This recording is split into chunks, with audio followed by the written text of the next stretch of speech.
పవన్ కళ్యాణ్ గారు ఒక పోర్ట్కి, కాకినాడ పోర్ట్కి వెళ్ళి అక్కడ అక్రమంగా బియ్యాన్ని తరలిస్తున్నారు అని తెలుసుకొని సీజ్ ద షిప్ అని అంటారు. పోర్ట్ ఉన్నదేంటి, మీరు కూర్చోబెట్టి స్మగ్లింగ్ చేయడానికి. Seize the ship. రియాలిటీ ఎలా ఉంటుందంటే, ఇప్పుడు నేను ఆయిల్ ట్యాంకర్లో ఎక్కువ వర్క్ చేస్తాను కదా, మా షిప్పింగ్లో ఎలా జరుగుతుంది ఇల్లీగల్ యాక్టివిటీస్.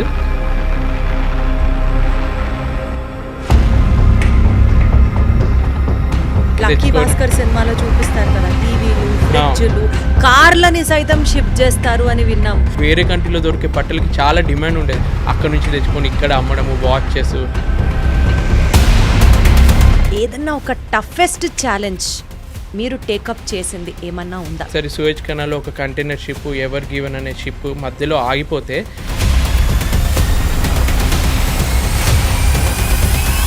ఒకవేళ ఆ రోజు మీ టీం అంతా కలిసి ఆ పని చేసుండకపోతే కాన్సిక్వెన్సెస్ ఎలా ఉండేవి? 3 లక్షల టన్నుల ఆయిల్ని క్యారీ చేసే షిప్, వాళ్ళకి ఒక్క నిమిషంకి కూడా ఒక రేట్ అనేది ఉంటుంది. టైటానిక్ సినిమాలో చూపించినటువంటి న్యాచురల్ కెలామిటీ అంత బీభత్సం, ఒక రాక్కి వెళ్ళి షిప్ గుద్దుకోవడం. మొన్న సింగపూర్లో ఒక ఫైర్ యాక్సిడెంట్ జరిగింది. ఏంటంటే ఒక షిప్ యాంకర్లో ఉంది, ఇంకో షిప్ వచ్చి దాన్ని గుద్దింది అనమాట. 2 ఆయిల్ ట్యాంకర్లే. ఆయిల్ అంటే ఎంత డేంజరో మీకు తెలుసు. ఏదో ఒక సముద్రంలో ఆయిల్ ట్యాంకర్స్ స్పిల్ అయ్యి అక్కడికక్కడ మంటలు వచ్చేసి మొత్తం చాలామంది, అంటే మెరైన్ అట్మాస్ఫియర్ని మొత్తం నాశనం చేసి ఒక్క చుక్క ఆయిల్ కూడా బయట పడొద్దు అన్న ఒక లా తీసుకొచ్చారు. మన చేతుల్లో ఉండదు కదా, ఒక్క చుక్క ఆయిల్ కూడా పడొద్దు అంటే. అది ఒక ప్లాస్టిక్ ముక్క కానీ, వుడెన్ బ్లాక్స్ కానీ ఏవి సముద్రంలో మేము వేయొద్దు. పొరపాటున వేసిన శాటిలైట్ తోటి వాళ్ళకి ఇమేజ్ వెళ్తే షిప్ని కూడా సీజ్ చేస్తారు. ఈ కెరియర్ని మీరు ఎంచుకున్నప్పుడు ఎప్పుడైనా సరే were there any point of doubt, ఇది నాకు కరెక్టా? నాకన్నా జూనియర్ మా మదర్ చనిపోయిన తర్వాత విత్-ఇన్ 1 వీక్లో ఫాదర్ కూడా చనిపోతే తను షిప్ దిగలేక షిప్లో ఉంటే, సో అప్పుడు మనకు అనిపిస్తుంది కదా. ఇలా నిజంగా ఏదైనా మెడికల్ ఎమర్జెన్సీ మన ఫ్యామిలీకి వచ్చింది అనుకోండి, అప్పుడు అడిగితే పంపిస్తారా షిప్ నుంచి? షిప్ పాకిస్తాన్లో ఉంది, ఇండియన్స్కి ఎలవ్ లేదు దింపడానికి.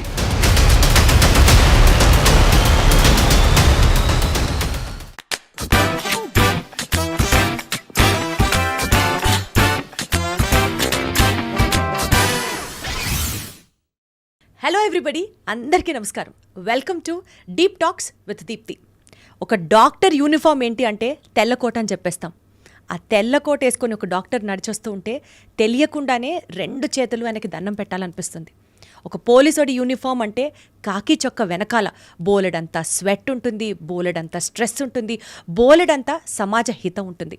అలాగే ఒక మెరైన్ ఇంజనీర్ కాస్ట్యూమ్ వెనకాల ఒక డిసిప్లిన్ ఉంటుంది, ఒక ప్రొఫెషనలిజం ఉంటుంది, అన్నిటికంటే ఎక్కువ ఒక రెస్పాన్సిబిలిటీ ఉంటుంది. కానీ ఇది కేవలం ఒక కాస్ట్యూమ్ మాత్రమే కాదు. ఆ షిప్లో వెళ్తున్న వాళ్ళ మెషిన్స్కి సంబంధించి మానవ ప్రాణాల దాకా సేఫ్టీ, ఎఫికసీ అండ్ అన్నిటికంటే ఎక్కువ ఎన్నో లైవ్స్ని ట్రాన్స్పోర్ట్ చేస్తున్నాము అన్న ఒక బీభత్సమైన బరువుతో కూడిన బాధ్యత ఉంటుంది. వీటన్నిటి కలయికే is the role of a marine engineer. ఈరోజు మన పాడ్కాస్ట్ షోలో we have a special guest for the show today, and he's none other than marine ఇంజనీర్గా మర్చెంట్ నేవీకి సంబంధించి మేము ఇంట్రడ్యూస్ చేయాలా, ఒక పాపులర్ యూట్యూబర్ అని చెప్పాలో తెలియదు, కానీ మొత్తానికి మన మనిషి అనుకునేటువంటి రాజశేఖర్ గారు మనతో ఉన్నారు. హలో రాజశేఖర్ గారు. Hello, thanks for the best introduction. You liked it? yes. Thank you so much. ఎలా ఉన్నారు? సూపర్. Wonderful wonderful. మీ ఇంటర్వ్యూస్ నేను గతంలో చూసినప్పుడు అసలు ఈయన భలే ఉన్నారే, యూట్యూబ్ మేనేజ్ చేస్తారు, మెరైన్ ఇంజనీర్గా మీ రెస్పాన్సిబిలిటీ హ్యాండిల్ చేస్తారు అని చాలా గొప్పగా అనుకునేదాన్ని. ఈరోజు మిమ్మల్నే నేను ఇంటర్వ్యూ చేయడం, ఇట్ ఈస్ లైక్ రియల్లీ నాకు చాలా మంచిగా అనిపిస్తోంది. సో నాకు కూడా సేమ్ ఫీలింగ్. నేను అప్పుడు బిగ్ బాస్ నుంచి TV9 నుంచి వెళ్ళి ఫాలో అవుతున్నాను. సో మీరు నన్ను ఇంటర్వ్యూ చేయడం కూడా చాలా హ్యాపీ మూమెంట్ నాకు. Thank you so much. To start with అండి, మెరైన్ ఇంజనీర్గా అసలు మీ కెరియర్ని మీరు ఎలా చూస్ చేసుకున్నారు? How did it all start with? Maybe destiny. ఎందుకంటే నేను ఇదే చిన్నప్పటి నుంచి ఒక మెరైన్ ఇంజనీర్ అవుదామని కల పెట్టుకొని వచ్చిన ప్రొఫెషన్ కాదు. నేను యాక్చువల్గా అందరిలాగే మన ఇండియన్ ఫ్యామిలీస్, తెలుగు వాళ్ళు మెయిన్గా అమెరికాకి వెళ్ళి అక్కడ ఎక్కువ డబ్బు సంపాదించాలి ఆ మెంటాలిటీ తోటే ఫస్ట్ నా ఇంటర్మీడియట్ అవ్వగానే కంప్యూటర్ సైన్స్ తీసుకుందామని డిసైడ్ అయ్యాను. కాకపోతే నాకు మంచి ర్యాంక్ వచ్చింది, కానీ మంచి కాలేజ్, టాప్ కాలేజ్లో సీట్ రావాలంటే మెకానికల్ ఇంజనీరింగే సీట్ ఉందన్నమాట. సో కంప్యూటర్ సైన్స్ దొరకలేదు. సో మెకానికల్ ఇంజనీరింగ్ మంచి కాలేజ్ అని చెప్పి శ్రీనిధి కాలేజ్లో జాయిన్ అయ్యాను. ఆ టైంకి జాయిన్ అయిన తర్వాత ఇక నేను చదివిన 4 ఏళ్ళు మెకానికల్కి సంబంధించినదే జాబ్ చేస్తే బాగుంటుంది కదా అని ఒక థాట్ వచ్చింది నాకు. మళ్ళీ కంప్యూటర్కి ఎందుకు షిఫ్ట్ అవ్వాలి? అసలు mother of all engineering mechanical engineering అంటే ఒకప్పుడు దానికి ఇంత ప్రిఫరెన్స్ ఉండేదన్నమాట. సో దీనికి రిలేటెడ్గా నాకు ఏదైతే బాగుంటుందో అని సెర్చ్ చేస్తున్నప్పుడు షిప్పింగ్ కార్పొరేషన్ ఆఫ్ ఇండియా వల్ల ఇంటర్వ్యూ ఒకటి ఇట్లా మామూలుగా మనం గవర్నమెంట్ జాబ్స్కి అప్లై చేసినప్పుడు ఎలా అప్లై చేస్తామో ర్యాండమ్గా అప్లై చేశాను. అప్లై చేసి నేను మిస్టేక్ ఏం చేశానంటే మొత్తం ఫామ్ అప్లై చేసి పంపించాను. సడన్గా కాల్ వచ్చింది 1 వీక్ తర్వాత. మా మదర్ ఎత్తారు, హిందీలో మాట్లాడారు అనమాట. మా మదర్కి హిందీ రాదు, కాకపోతే ఏదో ఒకటి మేనేజ్ చేసి కమ్యూనికేషన్ చేసింది. వాళ్ళు ఏం చెప్పారంటే, మీ అబ్బాయి ఏదైతే పంపాడో అప్లికేషన్ ఫామ్, అందులో తన పేరు రాయడం మర్చిపోయాడు, ఆయన పేరు చెప్పండి, అప్పుడు అతనికి మేము హాల్ టికెట్ పంపుతామని అన్నారు. సో అప్పుడు మా అమ్మ హిందీ అర్థం కాకపోయినా ఏదో ఒకటి చెప్పి నా పేరు చెప్పి అక్కడ నేమ్ రాపిచ్చింది అనమాట. రాసిన తర్వాత వాళ్ళు నాకు ఎగ్జామ్కి పిలిచి, అప్పుడు ఆల్ ఇండియా 2nd ర్యాంక్ వచ్చిందనమాట నాకు. సో అక్కడి నుంచి వెళ్ళి అక్కడ ఇంటర్వ్యూ అటెండ్ అవుతున్నప్పుడు నాకు తెలిసింది ఇలా షిప్లో 6 నెలలు ఉండాల్సి వస్తుంది అని చెప్పి. సో అప్పటి వరకు నా థాట్ ఎలా ఉండేదంటే, ఏదో పోర్ట్లో ఒక 6 మంత్స్ వర్క్ చేస్తాము, మళ్ళీ ల్యాండ్లోనే ఉంటుంది కదా పోర్ట్, ఏం భయం ఉండదు అన్న ఒక ఫీలింగ్ తోటి ఉన్నాను. కానీ ఆ ఇంటర్వ్యూలో వాళ్ళు అన్నారు 6 మంత్స్ అలా సముద్రం మధ్యలో ఉండాల్సి వస్తుంది మీరు అన్నప్పుడు నాకు అప్పుడు లైట్ వెలిగిందనమాట. ఓహో, అంటే నేను ల్యాండ్ మీద ఉండను, ఇలా పెద్ద షిప్లలో వెళ్ళి సముద్రంలో సేల్ చేయాలని అప్పుడు నాకు తెలిసింది. ఆయన అక్కడ కొంచెం స్మార్ట్గా యాక్ట్ చేసి నాకు ఆల్రెడీ తెలుసు అన్న అబద్ధం ఆడేసి ఇంటర్వ్యూలో సెలెక్ట్ అయ్యాను. సో అప్పటి నుంచి మొదలైందనమాట నా జర్నీ. అంటే తెలియకుండా ఊబిలో పడ్డారు అన్నట్టే అలా ఒక్కసారి ఆ సముద్రం వాటర్ ఒక్కసారి టేస్ట్ చేస్తే అది వదలదు అంటారు, మా షిప్పింగ్ ఫీల్డ్లో అంటారు అనమాట. ఒక్కసారి నువ్వు షిప్ ఎక్కితే దాన్ని మళ్ళీ నువ్వు ఎంత వదులుకోవాలనుకున్నా వదలవు, అందులోనే ఉండిపోవాల్సి వస్తుంది. సో స్టార్టింగ్ అనుకున్నాను 3 years చేస్తే చాలు అని, ఇప్పుడు ఆల్మోస్ట్ 14 years అయింది జర్నీ. అబ్బా, సో ఇప్పటి వరకు మీ జర్నీ ఎలా ఉందండి? అప్స్ ఉన్నాయి, డౌన్స్ ఉన్నాయి. బట్ నేను ఒకటి బాగా నమ్ముతాను, మనిషి 1 గంట హ్యాపీగా ఉండాలి అంటే వాళ్ళకి నచ్చిన వాళ్ళతో టైం స్పెండ్ చేయొచ్చు. ఒక రోజు బాగుండాలంటే పాత ఫ్రెండ్స్ని కలవచ్చు. ఒక వారం మంచిగా ఉండాలంటే ఒక టూర్కి వెళ్ళి హ్యాపీగా స్పెండ్ చేయొచ్చు. నెల బాగుండాలంటే పెళ్ళి చేసుకోవచ్చు. ఓన్లీ 1 month వరకు హ్యాపీగా ఉండగలం. కాకపోతే లైఫ్ లాంగ్ మనం హ్యాపీగా ఉండాలి అంటే మనకి నచ్చిన పని, ఒక యూనిక్ పని, అందరూ గుర్తించే పని, మనకి సాటిస్ఫాక్షన్ ఇచ్చే పని చేసే వాళ్ళు ఉంటారు చూడు, వాళ్ళు లైఫ్ లాంగ్ హ్యాపీగా ఉంటారు. సో ఒక విధంగా చెప్పాలంటే అటువంటి ఒక యూనిక్ ప్రొఫెషన్ నాకు దేవుడు కల్పించాడు. ఎవరికి దొరకని ఒక అవకాశం ఇచ్చినందుకు I feel very happy. So and so as Rajasekhar గారు చాలా హ్యాపీగా ఉన్నారు అని అయితే నేను అర్థం చేసుకుంటున్నాను. బికాజ్ మీకు నచ్చిన పని, యునీక్ పని, మీరు చెప్పిన అన్ని క్వాలిఫికేషన్స్తో కూడిన పని మీరు చేస్తున్నారు కాబట్టి. ఎస్, ఓకే, మీరు హ్యాపీగా ఉన్నారు. I can understand that and sense your in your eyes as well. అయితే సముద్రంలో మీ జాబ్, ఓకే, మీరు సముద్రంలో ఉన్నప్పుడు, మీరు మీ జాబ్లో ఉన్నప్పుడు ఏదన్నా ఒక టఫెస్ట్ ఛాలెంజ్ మీరు టేకప్ చేసింది ఏమన్నా ఉందా? మీరు చూసింది అంటే డెఫినెట్లీ 1-2 కాదు, యూ మస్ట్ హ్యావ్ ఈ 14 years జర్నీలో definitely you must have encountered many toughest challenges. నిజంగా ఈ ప్రొఫెషన్ ఇంత టఫ్ ఉంటుందా, ఇంత ఛాలెంజింగ్ ఉంటుందా అని మేము అర్థం చేసుకోవడానికి అడుగుతున్నాం మిమ్మల్ని ప్రశ్న. ఇప్పుడు టఫెస్ట్ ఛాలెంజ్ అంటే 2 విధాలుగా ఆన్సర్ చేయొచ్చు. ఒకటి మొత్తం ప్రొఫెషన్కి రిలేటెడ్, ఇంకొకటి అందులో పనిచేస్తున్న మనుషుల సైకాలజీని బట్టి, అంటే వాళ్ళు పర్సనల్గా ఏదైనా ప్రాబ్లంలో ఉన్నప్పుడు ఆ సొల్యూషన్ ఫైండ్ అవుట్ చేయడం. ఈ 2 విషయాల్లో ఫస్ట్ది ప్రొఫెషనల్గా ఏంటంటే, షిప్ ఒక కంజెస్టెడ్ ఇంపార్టెంట్ ప్లేస్లో వెళ్తుంది. షిప్కి ఇంపార్టెంట్ అంటే నియరెస్ట్ పోర్ట్ దగ్గరికి వెళ్ళినప్పుడు కానీ, సూయేజ్ కెనాల్ క్రాస్ చేస్తున్నప్పుడు కానీ చాలా జాగ్రత్తగా ఉండాలి. ఒకవేళ మీకు తెలిసే ఉండొచ్చు, ఒకసారి సూయేజ్ కెనాల్లో ఒక కంటైనర్ షిప్, ఎవర్ గివెన్ అనే షిప్ మధ్యలో ఆగిపోతే ఆల్మోస్ట్ ట్రాఫిక్ జామ్ అయినట్టు ఆగి ప్రపంచంలో ఆల్మోస్ట్ ట్రేడ్ అంతా నిలిచిపోయిందనమాట. సో అటువంటి కొన్ని ఇంపార్టెంట్ పోర్ట్స్లో సడన్గా షిప్లో ఉన్న ఇంజన్కి ఏదైనా ప్రాబ్లం వస్తే అది అప్పటికప్పుడు సాల్వ్ చేయాలి. అలాంటి ఒక సిచ్యువేషన్ ఒక పోర్ట్కి రీచ్ అవుతున్నప్పుడు పక్కన కొన్ని షిప్పులు ఉన్నాయన్నమాట. సో అటువంటి సిచ్యువేషన్లో ఏంటంటే, షిప్ ఇంజన్కి ప్రాబ్లం వచ్చిందంటే అది ఆగిపోతుంది షిప్. అది మొత్తము ఆ వాటర్ అలలకి ఒక ప్లేస్లో ఉండదు, అటు ఇటు వెళ్తూ ఉంటుంది. పక్కనున్న షిప్ గుద్దుకునే ఛాన్స్ ఉంటుంది, లేదంటే దగ్గరలో ల్యాండ్ ఉంటే అక్కడ గ్రౌండింగ్ అయ్యే ప్రమాదం ఉంటుంది అనమాట. సో అటువంటి సిచ్యువేషన్ ఒకసారి వచ్చినప్పుడు, సో షిప్లో మా ఇంజన్ డిపార్ట్మెంట్లో ఒక 10 మంది ఉంటామనుకోండి, 10 మందితోటి 3 గంటలు ప్రాబ్లం క్లియర్ చేయొచ్చు. అప్పుడు 3 hours కూడా లేదు, విత్ ఇన్ 1 hourలో ఆ ప్రాబ్లమ్ని సాల్వ్ చేయాల్సి వచ్చింది. అంటే ఇంజన్లో మెయింటెనెన్స్ చేయాల్సి వచ్చింది, ఒక బ్రేక్ డౌన్ వచ్చింది. సో అప్పుడు ఏం చేసామంటే మాది ఇంజన్ డిపార్ట్మెంట్, సో షిప్లో డెక్ డిపార్ట్మెంట్ అని కూడా ఉంటుంది. సో 10+ వాళ్ళు ఒక 11 members వాళ్ళ హెల్ప్ కూడా తీసుకొని, చీఫ్ కుక్ ఇంకా జిఎస్ అని ఇంకొకరు ఇద్దరు ఉంటారనమాట, అంటే ఫుడ్ డిపార్ట్మెంట్ వాళ్ళ హెల్ప్ కూడా తీసుకొని అందరు మీరు రావాల్సిందే ఎమర్జెన్సీ సిచ్యువేషన్ అని చెప్పి ఆ టైంలో ఆ ప్రాబ్లమ్ని మేము ఒక టీం వర్క్ లాగా సాల్వ్ చేసి షిప్ని 1 hourలో రెడీ చేసాము. అటువంటి సిచ్యువేషన్స్ ఒక టీం వర్క్ తోటి మనం తొందరగా చేయొచ్చు అని ప్రాక్టికల్గా తెలుసుకున్నాను. అంటే నేను ఒక్కనే గొప్ప చేశాను అనట్లేదు, మా టీం మొత్తం కష్టపడి. ఒకవేళ ఆ రోజు మీ టీం అంతా కలిసి ఆ పని చేసుండకపోతే కాన్సిక్వెన్సెస్ ఎలా ఉండేవి? చాలా పెద్ద కాన్సిక్వెన్సెస్ ఉంటాయి. అంటే ఒకవేళ వెళ్ళలేకపోయింది అనుకో, షిప్ నడవలేదు అనుకో, అది మెల్లమెల్లగా డ్రిఫ్టింగ్ అయ్యి పక్కనున్న ల్యాండ్కి కింద మట్టిలో అది ఇరుక్కుపోతే గ్రౌండింగ్ అని అంటారు అనమాట. అది ఇరుక్కుపోతే మళ్ళీ దాన్ని లాగడం కష్టం, అక్కడే ఉండిపోతుంది. మళ్ళీ పెద్ద పెద్ద టగ్గులు తీసుకొచ్చి అది ఆగిపోతే వెనకాల ఉన్న షిప్పులు కానీ అటు నుంచి వచ్చే షిప్పులు కానీ డైవర్ట్ అవ్వడం కష్టం అవుతుంది. అటువంటి కొన్ని ఉంటాయి అన్నమాట. ఇంకా కమర్షియల్ లాస్ కూడా ఎక్కువ ఉంటుంది. ఒక షిప్లో ఇప్పుడు నేను వర్క్ చేసే ఆయిల్ ట్యాంకర్ VLCC అని అంటారు, 3 లక్షల టన్నుల ఆయిల్. 1 టన్ అంటేనే 1000 kgs ఉంటుంది. అటువంటిది 3 లక్షల టన్నుల ఆయిల్ని క్యారీ చేసే షిప్ వాళ్ళకి ఒక్క నిమిషంకి కూడా ఒక రేట్ అనేది ఉంటుంది. ఒక్క రోజుకి ఒక $80,000 రెంట్ కడతారు వాళ్ళు షిప్కి. 1 గంట ఆగిపోయినా కానీ వాళ్ళకి హెవీ లాసే కదా, వీళ్ళు అనుకున్న టైంకి అది రీచ్ అవ్వాలి. సో మా మెయిన్ పని ఏముంటుందంటే ఆ గూడ్స్ ఏదైతే మేము ట్రాన్స్పోర్ట్ చేస్తున్నామో ఈ పోర్ట్ నుంచి ఆ పోర్ట్కి అనుకున్న టైంకి రీచ్ అయ్యేలాగా, సేఫ్గా రీచ్ అయ్యేలాగా చేయడం అనమాట. సో అది అంటే ప్రొఫెషనల్గా వైజ్గా నేను తీసుకుంటే వన్ ఆఫ్ ది ఛాలెంజెస్. ఇలాంటి ప్రతి ఒక్క మెరైన్ ఇంజనీర్ షిప్లో వర్క్ చేస్తున్న వాళ్ళు ఫేస్ చేసే ఉంటారు. బట్ ఆ టైంకి చాలా టఫ్ అనిపిస్తుంది. 100%. అయితే ఇలాంటి సిచ్యువేషన్స్లోని ఒక మెరైన్ ఇంజనీర్గా ఒక షిప్లో మీరు ఉన్నప్పుడు మీరు తీసుకున్న ఒక అద్భుతమైన డెసిషన్ వల్ల, ఒక టైమ్లీ, ఒక ఇన్స్టంటేనియస్ డెసిషన్ వల్ల షిప్ సేఫ్టీ ఎన్ష్యూర్ అయ్యి చాలామంది ప్రాణాలు నిలిచాయి, అదొక సాటిస్ఫాక్షన్ ఉంటుంది చూసారా. డెఫినెట్లీ ఈ డెసిషన్ నేను ఈ టైంకి తీసుకొని ఉండకపోతే షిప్ కొలాప్స్ అయిపోయేది అన్న సందర్భం మీ కెరియర్లో మీకు ఏమైనా ఎదురైందా? అంటే all the pride, all the efforts goes to you అన్నట్టు టైమ్లీ డెసిషన్ బై రాజశేఖర్ తీసుకున్నారా? అట్లాంటి సందర్భం ఏమైనా వచ్చిందా? స్పెషల్గా నేననే కాదు, యాక్చువల్గా ఇటువంటి మేజర్ డెసిషన్స్ అన్ని షిప్లో క్యాప్టెన్ తీసుకుంటారనమాట.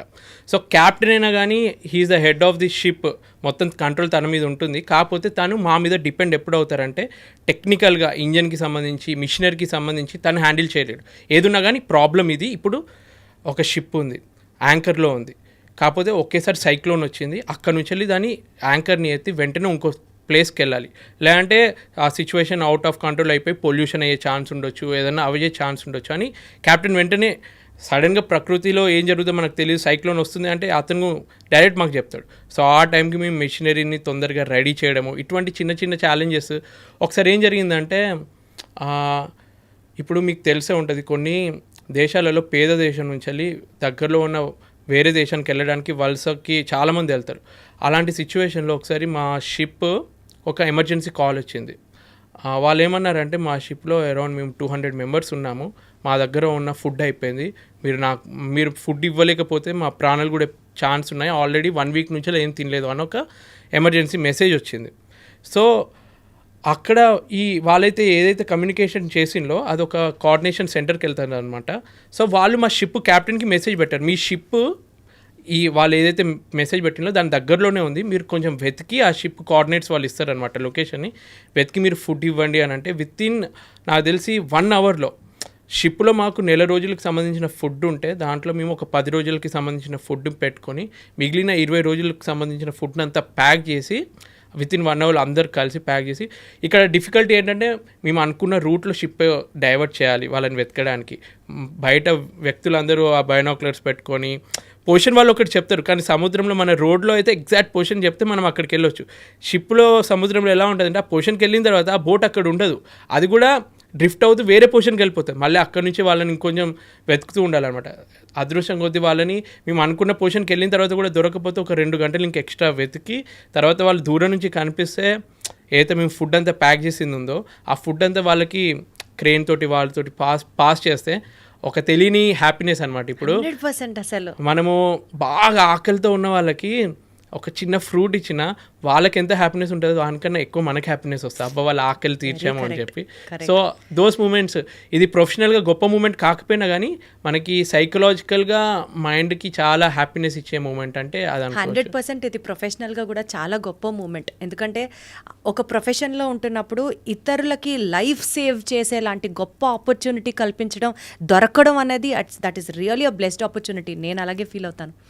సో బేసికల్గా అండి, ఇప్పుడు మీరు ఈ డిజాస్టర్ సిచ్యువేషన్ గురించి చెప్పారు కాబట్టి నాకు ఇప్పటికిప్పుడు వస్తున్న థాట్, టైటానిక్ సినిమాలో చూపించినటువంటి న్యాచురల్ కెలామిటీ, అంత బీభత్సం, ఒక రాక్కి వెళ్ళి షిప్ గుద్దుకోవడం, ఇదంతా అది కూడా జరిగిన వాస్తవమైన కాదని వాళ్ళు సినిమాగా తీశారు కదా. ఇలాంటి సినిమాటిక్ ఎక్స్పీరియన్సెస్ అని కాదు, బట్ నిజ జీవితంలో కూడా మీరు ఎప్పుడైనా ఎన్కౌంటర్ చేశారా మీ షిప్లో when you are travelling on the sea? అదృష్టం కొద్దీ ఆ సిచ్యువేషన్ నాకు రాలేదు. ఎందుకంటే అటువంటి సిచ్యువేషన్ వస్తే అంటే అలా జరిగినా కూడా సర్వైవ్ అయిన సిచ్యువేషన్ అంత భయంకరంగా ఎప్పుడన్నా ఎన్కౌంటర్ చేశారా ఇస్ వాట్ ఐ మెంట్. నేను పర్సనల్గా ఎక్స్పీరియన్స్ కాలేదు, కానీ మా ఫ్రెండ్స్ ఎక్స్పీరియన్స్ అయినవి అవన్నీ విని నాకు అనిపించింది కొంచెం నేను లక్ ఎక్కువ ఉంది అనుకుంటా. నాకు అంటే అటువంటి డేంజరస్ సిచ్యువేషన్ ఎక్స్పీరియన్స్ అవ్వలేదు. బట్ ఇప్పటికీ ఆ టైటానిక్ అనేది మనకి ఎందుకంత ఫేమస్ అయిందంటే అప్పటికి ప్రపంచంలో అన్సింకబుల్ షిప్ అని చెప్పి టైటానిక్ని వాళ్ళు పబ్లిసిటీ చేసి స్టార్ట్ చేశారు షిప్ని. ది అన్సింకబుల్ అంటే ఈ షిప్ మునగదు అన్న ఒక అడ్వర్టైజ్మెంట్తో స్టార్ట్ చేసినా కానీ అది మునిగింది. అక్కడ ఎన్నో ఉన్నాయి మిస్టేక్స్. అంటే ఆ టైంలో మనకేంటంటే ఏమన్నా ఉన్న ఐస్ బాక్స్ ఉన్న అవన్నీ మనకు జీపీఎస్లో రడార్లో కనిపించేవి కాదనమాట. ఇప్పుడు టెక్నాలజీ పెరిగింది కాబట్టి సముద్రం లోపల ఏమున్నాయి, కేబుల్స్ ఏమైనా ఉన్నాయా, ఫిషింగ్ నెట్లు ఏమైనా ఉన్నాయా అన్నీ తెలుస్తున్నాయి ఈ టైంకి. ఆ టైంలో అంత టెక్నాలజీ లేదు. అప్పుడంతా మాన్యువల్గా చెక్ చేయడము, బైనాక్యులర్స్ పెట్టుకొని దూరం లేదన్నా ఉందా చూడడము. సో ఆ రోజు రాత్రి వాచ్ చేస్తున్న వాళ్ళు కొంచెం జాగ్రత్తగా ఉండుంటే వాళ్ళు ఏం చేసిందంటే బైనాక్యులర్స్ ఏదైతే ఉంటుందో ఒక డ్యూటీ చేసే ఆఫీసర్ ఇంకో డ్యూటీ ఆఫీసర్కి ఆ కీ ఇవ్వాల్సింది ఇవ్వడం మర్చిపోయాడు. సో బైనాక్యులర్ కీ ఉంటే కనుక ఆయన కూడా చూసి కొంచెం చేసేటోడేమో. అంటే ఒక సీక్వెన్స్ ఆఫ్ ఈవెంట్స్ వల్ల ఆ డిజాస్టర్ జరిగింది. బట్ ఈ కాలంలో ఇప్పుడు కూడా ఎన్నో షిప్స్ ఇలా జరుగుతాయి. ఇప్పుడు మీరు పెద్ద పెద్ద క్రూజ్ షిప్స్ మధ్య మధ్యలో వింటూ ఉంటారు, షిప్ మునిగిపోయింది, ప్రయాణికులందరూ సేఫ్గా బయటకు వచ్చారు, కెప్టెన్ కూడా వాళ్ళని సేవ్ చేశాడు. ఇప్పటికీ ఆయిల్ పొల్యూషన్ జరిగి కొన్ని కంట్రీస్లో ఎలా మొన్న సింగపూర్లో ఒక ఫైర్ యాక్సిడెంట్ జరిగింది. ఏంటంటే ఒక షిప్ యాంకర్లో ఉంది, ఇంకో షిప్ వచ్చి దాన్ని గుద్దింది అనమాట. రెండు ఆయిల్ ట్యాంకర్లే. ఆయిల్ అంటే ఎంత డేంజరో మీకు తెలుసు, అది మొత్తం కాలిపోయింది అనమాట. చాలా పొల్యూషన్ అయింది. సో ఇటువంటి ఇప్పటికీ జరుగుతూ ఉంటాయి. సో బట్ ఎంత జరిగినా కానీ జరగాల్సిన ట్రేడ్ జరగాలి కాబట్టి ఇప్పుడు మన రోడ్ మీద జరిగే యాక్సిడెంట్లు ఎట్లా జరిగినా కానీ మనం ప్రయాణం చేస్తున్నాం కదా, అలానే షిప్పింగ్లో కూడా కంటిన్యూ అవుతూ ఉంటుంది. నా వరకు అయితే నేను పర్సనల్గా ఫేస్ అవ్వలేదు, కానీ ఇవన్నీ విన్నప్పుడు ఇంకా ఎక్స్ట్రా సేఫ్టీ ఎలా తీసుకోవాలి అని మాత్రం ఒళ్ళు జాగ్రత్తగా పెట్టుకొని వర్క్ చేస్తాం. ఎస్ అయితేనండి, యూజువల్గా సీ సిక్నెస్ అని మనం వింటుంటాం కాబట్టి మెరైన్ ఇంజనీర్గా సముద్రంలో ఉండాల్సిన వ్యక్తిగా మీ మెంటల్ అండ్ ఎమోషనల్ స్ట్రెంగ్త్స్ గురించి కొంతసేపు మాట్లాడుకుందాము. కొంతమందికి ల్యాండ్ మీద ఉండి జస్ట్ క్రూజ్లో ఒక చిన్న హాలిడేకి వెళ్ళినా సరే కొన్ని గంటలు సముద్రంలో ఉండేసరికి ఏంటో లోన్లీగా ఉన్నాం, జనాల నుంచి దూరంగా ఉన్నాం, ఆ సీ సిక్నెస్ తీసుకోలేరు వాళ్ళు. వామిటింగ్స్ అవ్వడం కానీ, ఏదో ఒక రకమైన డిప్రెషన్లోకి ఉండడం కానీ, ఇలాంటి లక్షణాలు కొంతమందిలో ఉంటాయి. మీరు ఎప్పుడన్నా ఆ సీ సిక్నెస్ని ఫేస్ చేశారా? Maybe in your initial days I have to ask. షిప్లో స్టార్టింగ్ జాయిన్ అయినప్పుడు అప్పటి వరకు నా లైఫ్ మొత్తం ఇంట్లో వాళ్ళతోటి, చిన్న కొడుకుని కాబట్టి చాలా అల్లారు ముద్దుగా అడిగింది ప్రతీదీ ఇచ్చి, అంటే ఒక బాధ్యత లేకుండానే పెరిగాను అనుకో. అంటే వాళ్ళు చిన్నప్పుడు బాగా కష్టపడి వాళ్ళు ఉన్నారు కాబట్టి కనీసం మా పిల్లలకైనా అన్నీ వాళ్ళకి వీలైనంతగా ఇద్దామన్నట్టు. ఇంకా చిన్న కొడుకు ఎక్కువ ఉంటుంది కాబట్టి అలానే పెంచారు నన్ను. అంటే ఇప్పటికీ బయటికి వెళ్ళి ఏమైనా సామాన్ తీసుకురా అన్నా కానీ వాడికి ఎందుకు పని చెప్తున్నావు, నువ్వు వెళ్ళి తేవచ్చు కదా అని చెప్పి అమ్మ అంటుంది అనమాట. ఆ రేంజ్లో పెరిగిన ఒక అబ్బాయిని సడన్గా షిప్లో వదిలేస్తే ఎలా ఉంటుంది? సో నేను ఇప్పటికీ అనుకుంటాను, నన్ను చిన్నప్పటి నుంచి స్ట్రాంగ్గా పెంచుంటే ఆ టైంలో ఆ డిఫికల్టీ ఫేస్ అయ్యేవాడిని కాదు కదా అని చెప్పి. సో స్టార్టింగ్లో షిప్ జాయిన్ అయినప్పుడు మెంటల్గా, ఫిజికల్గా చాలా ఆ సిక్నెస్ అనేది ఉంటుంది. ఫస్ట్ సైకలాజికల్గా ఇంటికి దూరంగా ఉన్న, మన వాళ్ళకి దూరంగా ఉన్న, ఫ్రెండ్స్కి దూరంగా ఉన్న ఐసోలేషన్ అని ఒకటి ఫామ్ అవుతుంది. ఇంకొకటి ఏంటంటే ఫిజికల్గా సరిగ్గా నిద్ర పట్టదు. మనం ల్యాండ్ మీద ప్రశాంతంగా పడుకుంటాం. ఈరోజు మార్నింగ్ వచ్చాయి, నాకు ఒక్కడికి అర్థమైంది. ఎందుకంటే షిప్లో కూడా అలానే ఊగుతూ ఉన్నప్పుడు నాకు తెలుస్తుంది. ఇక్కడ ఈమెకు చెప్తే ఏమన్నది, నీకు షిప్లో ఉండి అలవాటు అయిపోయింది, ఇక్కడ కూడా ల్యాండ్ ఊతున్నట్టు అట్లేం జరగలేదు అన్నది. తర్వాత న్యూస్లో చూసా 1 అవర్లో వచ్చింది ఆ న్యూస్, ఎర్త్క్వేక్ టైప్ వచ్చింది అని చెప్పి. సో అంటే నాకు అన్నీ తెలుస్తే ఒక ఫీలింగ్ వచ్చింది. సో షిప్లో అలాంటిది ఎప్పుడు జరుగుతూనే ఉంటుంది. ఒకవేళ ఏమి జరగకుండా ఉందంటే ఇంకా నేను నిద్రలేస్తా. అలా ఊగుతూ ఉన్నప్పుడే నిద్ర సరిగ్గా పట్టుద్ది మాకు, ఎందుకంటే ఆ ఫ్లో అలా ఉంటుంది. సో స్టార్టింగ్లో ఎలా ఉంటుంది అంటే ఒకేసారి ఆ డిస్టర్బెన్స్, ఇంజన్ సౌండ్ కొంచెం వినిపిస్తుంది, అలల సౌండ్, గాలి సౌండ్. మీరు సినిమాలలో చూస్తే దయ్యాల సినిమాలు చూస్తే ఒక సౌండ్ వస్తుంది చూడు, అలానే స్టార్టింగ్లో షిప్ ఎక్కినప్పుడు ఏదేదో సౌండ్స్ వస్తాయి. పక్కనంతా సముద్రం, గాలి సౌండ్కి చెప్పలేని భయంకరమైన సౌండ్స్ వింటాము. సో అవన్నిటికీ 1 మంత్ పట్టింది. ప్రతి ఒక్కరికి కొంచెం స్టార్టింగ్లో అది ఉంటుంది అనమాట. తర్వాత ఇప్పుడు ఎలా అయిందంటే కొత్తగా వచ్చిన వాళ్ళకి ధైర్యం చెప్తాం అన్నమాట. ఇవన్నీ కామనే, మీకు అలవాటు అయిపోతుంది. ఒక్కసారి మీరు 1 మంత్ అలవాటు చేసుకోండి, అంత నార్మల్ అయిపోతుందని ధైర్యం ఇవ్వగలను. 24 అవర్స్లో షిప్లో మీరు అసలు ఏం చేస్తారు చెప్పండి? House your day on the ship? So morning నేను ఒక 6:30కి లేస్తాను. 6:30 to 7 వరకు మామూలుగా రెగ్యులర్ బ్రష్ చేయడము అవన్నీ ఫ్రెష్ అప్ అయ్యి, తర్వాత 7కి బ్రేక్ఫాస్ట్కి వెళ్ళి 7:15 వరకు అలా బ్రేక్ఫాస్ట్ చేసుకొని తర్వాత మా ఇంజన్ డిపార్ట్మెంట్కి వెళ్తాను అనమాట. ఈసీఆర్ అంటారు, ఇంజన్ కంట్రోల్ రూమ్ అని ఉంటుంది. సో కిందికి వెళ్ళి ఒక మీటింగ్ టైప్ ఒక 20 minutes మీటింగ్ చేసుకుంటాం. ఈరోజు ఈ వర్క్ అనుకుంటున్నాము అంటే లంచ్ ముందు ఈ వర్క్ ఒకటి కంప్లీట్ చేద్దాం, లంచ్ తర్వాత ఈ టీం ఈ వర్క్ చేయాలని వర్క్ అంతా డిస్ట్రిబ్యూట్ చేస్తాం. టూల్ బాక్స్ మీటింగ్ అని అంటాం. ఆ వర్క్ మధ్యలో బ్రేక్ టైం కూడా ఇస్తామన్నమాట. ఎందుకంటే ఎంతసేపు మనం 3 hours వర్క్ చేయలేం కదా, మధ్యలో బ్రేక్ ఉంటేనే వాళ్ళు హ్యాపీగా ఉంటారు. కాబట్టి వాళ్ళకి బ్రేక్ ఇచ్చి మధ్యలో ఆ బ్రేక్ అయిపోతే 5 o'clockకి 5:30కి వర్క్ అయిపోతుంది. నేను చెప్పేది ఇంజన్ డిపార్ట్మెంట్ గురించి, నా వర్క్ నేను చేసేది. సో నేను సెకండ్ ఇంజనీర్ అంటారు నన్ను. నా షిప్కి ఎలా అంటే చీఫ్ ఇంజనీర్, మా ఇంజన్ డిపార్ట్మెంట్కి chief engineer first, second engineer. ఈ సెకండ్ ఇంజనీర్కి చీఫ్ ఇంజనీర్ ఈరోజు నాకు ఈ వర్క్ కావాలి, ఇవి అయిపోవాలి అని అంటాడు. సో నేను ఆ వర్క్ ఆయన చెప్పిన దాన్ని బట్టి ఇంకా నాకు తెలిసిన వర్క్ ఏదైనా ఇంపార్టెంట్ అంటే అవన్నీ నేను కింద వాళ్ళకి డిస్ట్రిబ్యూట్ చేసి వాళ్ళకి హెల్ప్ కావాలన్నప్పుడు సూపర్వైజ్ చేయడం నా వర్క్ అనమాట. సో అలా చేసి 5:30కి వర్క్ అయిపోయింది అనుకో.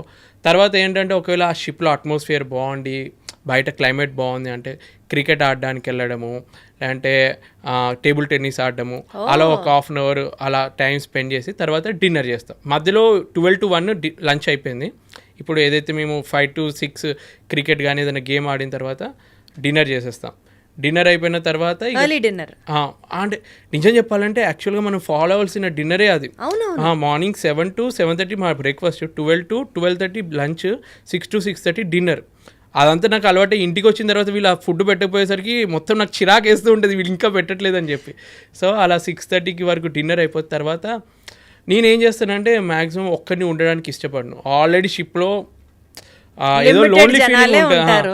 సో నాకు ఒక గ్యాంగ్ని ఫామ్ చేసుకుంటాను. ఒక లిమిటెడ్ ఉన్నా కానీ 3-4 members పక్కా నాకు గ్యాంగ్ ఉండాలన్నమాట. నా జూనియర్స్ని నా ఫ్రెండ్ అయిపోతాడు. అండ్ అంతసేపు కొంచెం ఓవర్ యాక్షన్ చేసి నేను వర్క్ ఇది ఇచ్చినా కానీ 6:30 తర్వాత ఫ్రెండ్స్ లాగా మేము కలిసి మూవీ చూడడము, లేదంటే సిరీస్ చూడడము, లేదంటే వీడియో గేమ్ ఆడడము, టేబుల్ టెన్నిస్, ఇంకా అలాంటిది ఏదో ఒకటి యాక్టివిటీ చేస్తాము. ఇంకా నాకు అప్పుడప్పుడు యూట్యూబ్ వీడియోస్కి ఎడిట్ చేసుకోవడము, నాకు 1 hour మినిమం డైలీ పెట్టుకుంటాను. ఆ 1 hourలో వీడియో ఏదో ఒకటి షూట్ చేసుకోవడము, ఎడిట్ చేసుకోవడము.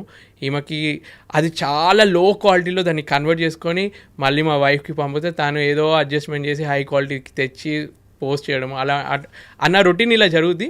నాకు మెయిన్గా నచ్చే పాయింట్ ఏంటంటే డిన్నర్ తర్వాత 2-3 hours నేను స్పెండ్ చేస్తాను చూడు, వాళ్ళతో కూర్చొని టీవీ చూడడము, సిరీస్ చూడడము, అందులోనే మొత్తం ఎనర్జీ లెవెల్స్ పెరుగుతాయి అనమాట, రిఫ్రెష్ అయిపోతాం మేము. కరెక్ట్ చాలా అవసరం కూడా. బేసికల్గా అండి బిగ్ బాస్ హౌస్కి వెళ్తే టైము, సెల్ ఫోను, న్యూస్ పేపర్లు ఇవేమీ ఉండవు.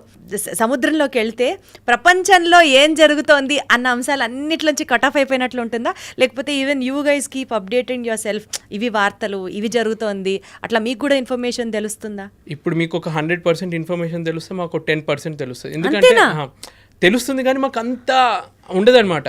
ఇప్పుడు ఎక్కడ వెళ్ళినా కానీ మీకు కనిపించే మేము ఎంతోమంది కొత్త వ్యక్తులు కలుస్తూ ఉంటారు, వాళ్ళు కొత్త విషయాలు చెప్తారు మీకు, లేదంటే న్యూస్ పేపర్లో తెలుస్తూ ఉంటాయి కొత్త విషయాలు. మాకు ఎలా ఉంటుందంటే లిమిటెడ్ ఉంటుంది. ఏదో 1 MBలో న్యూస్ అంతా కవర్ చేస్తే ఒకటి ఇస్తారు, అది చదవడానికి కూడా అప్పుడప్పుడు మాకు టైం దొరకదు వర్క్ షెడ్యూల్ వల్ల.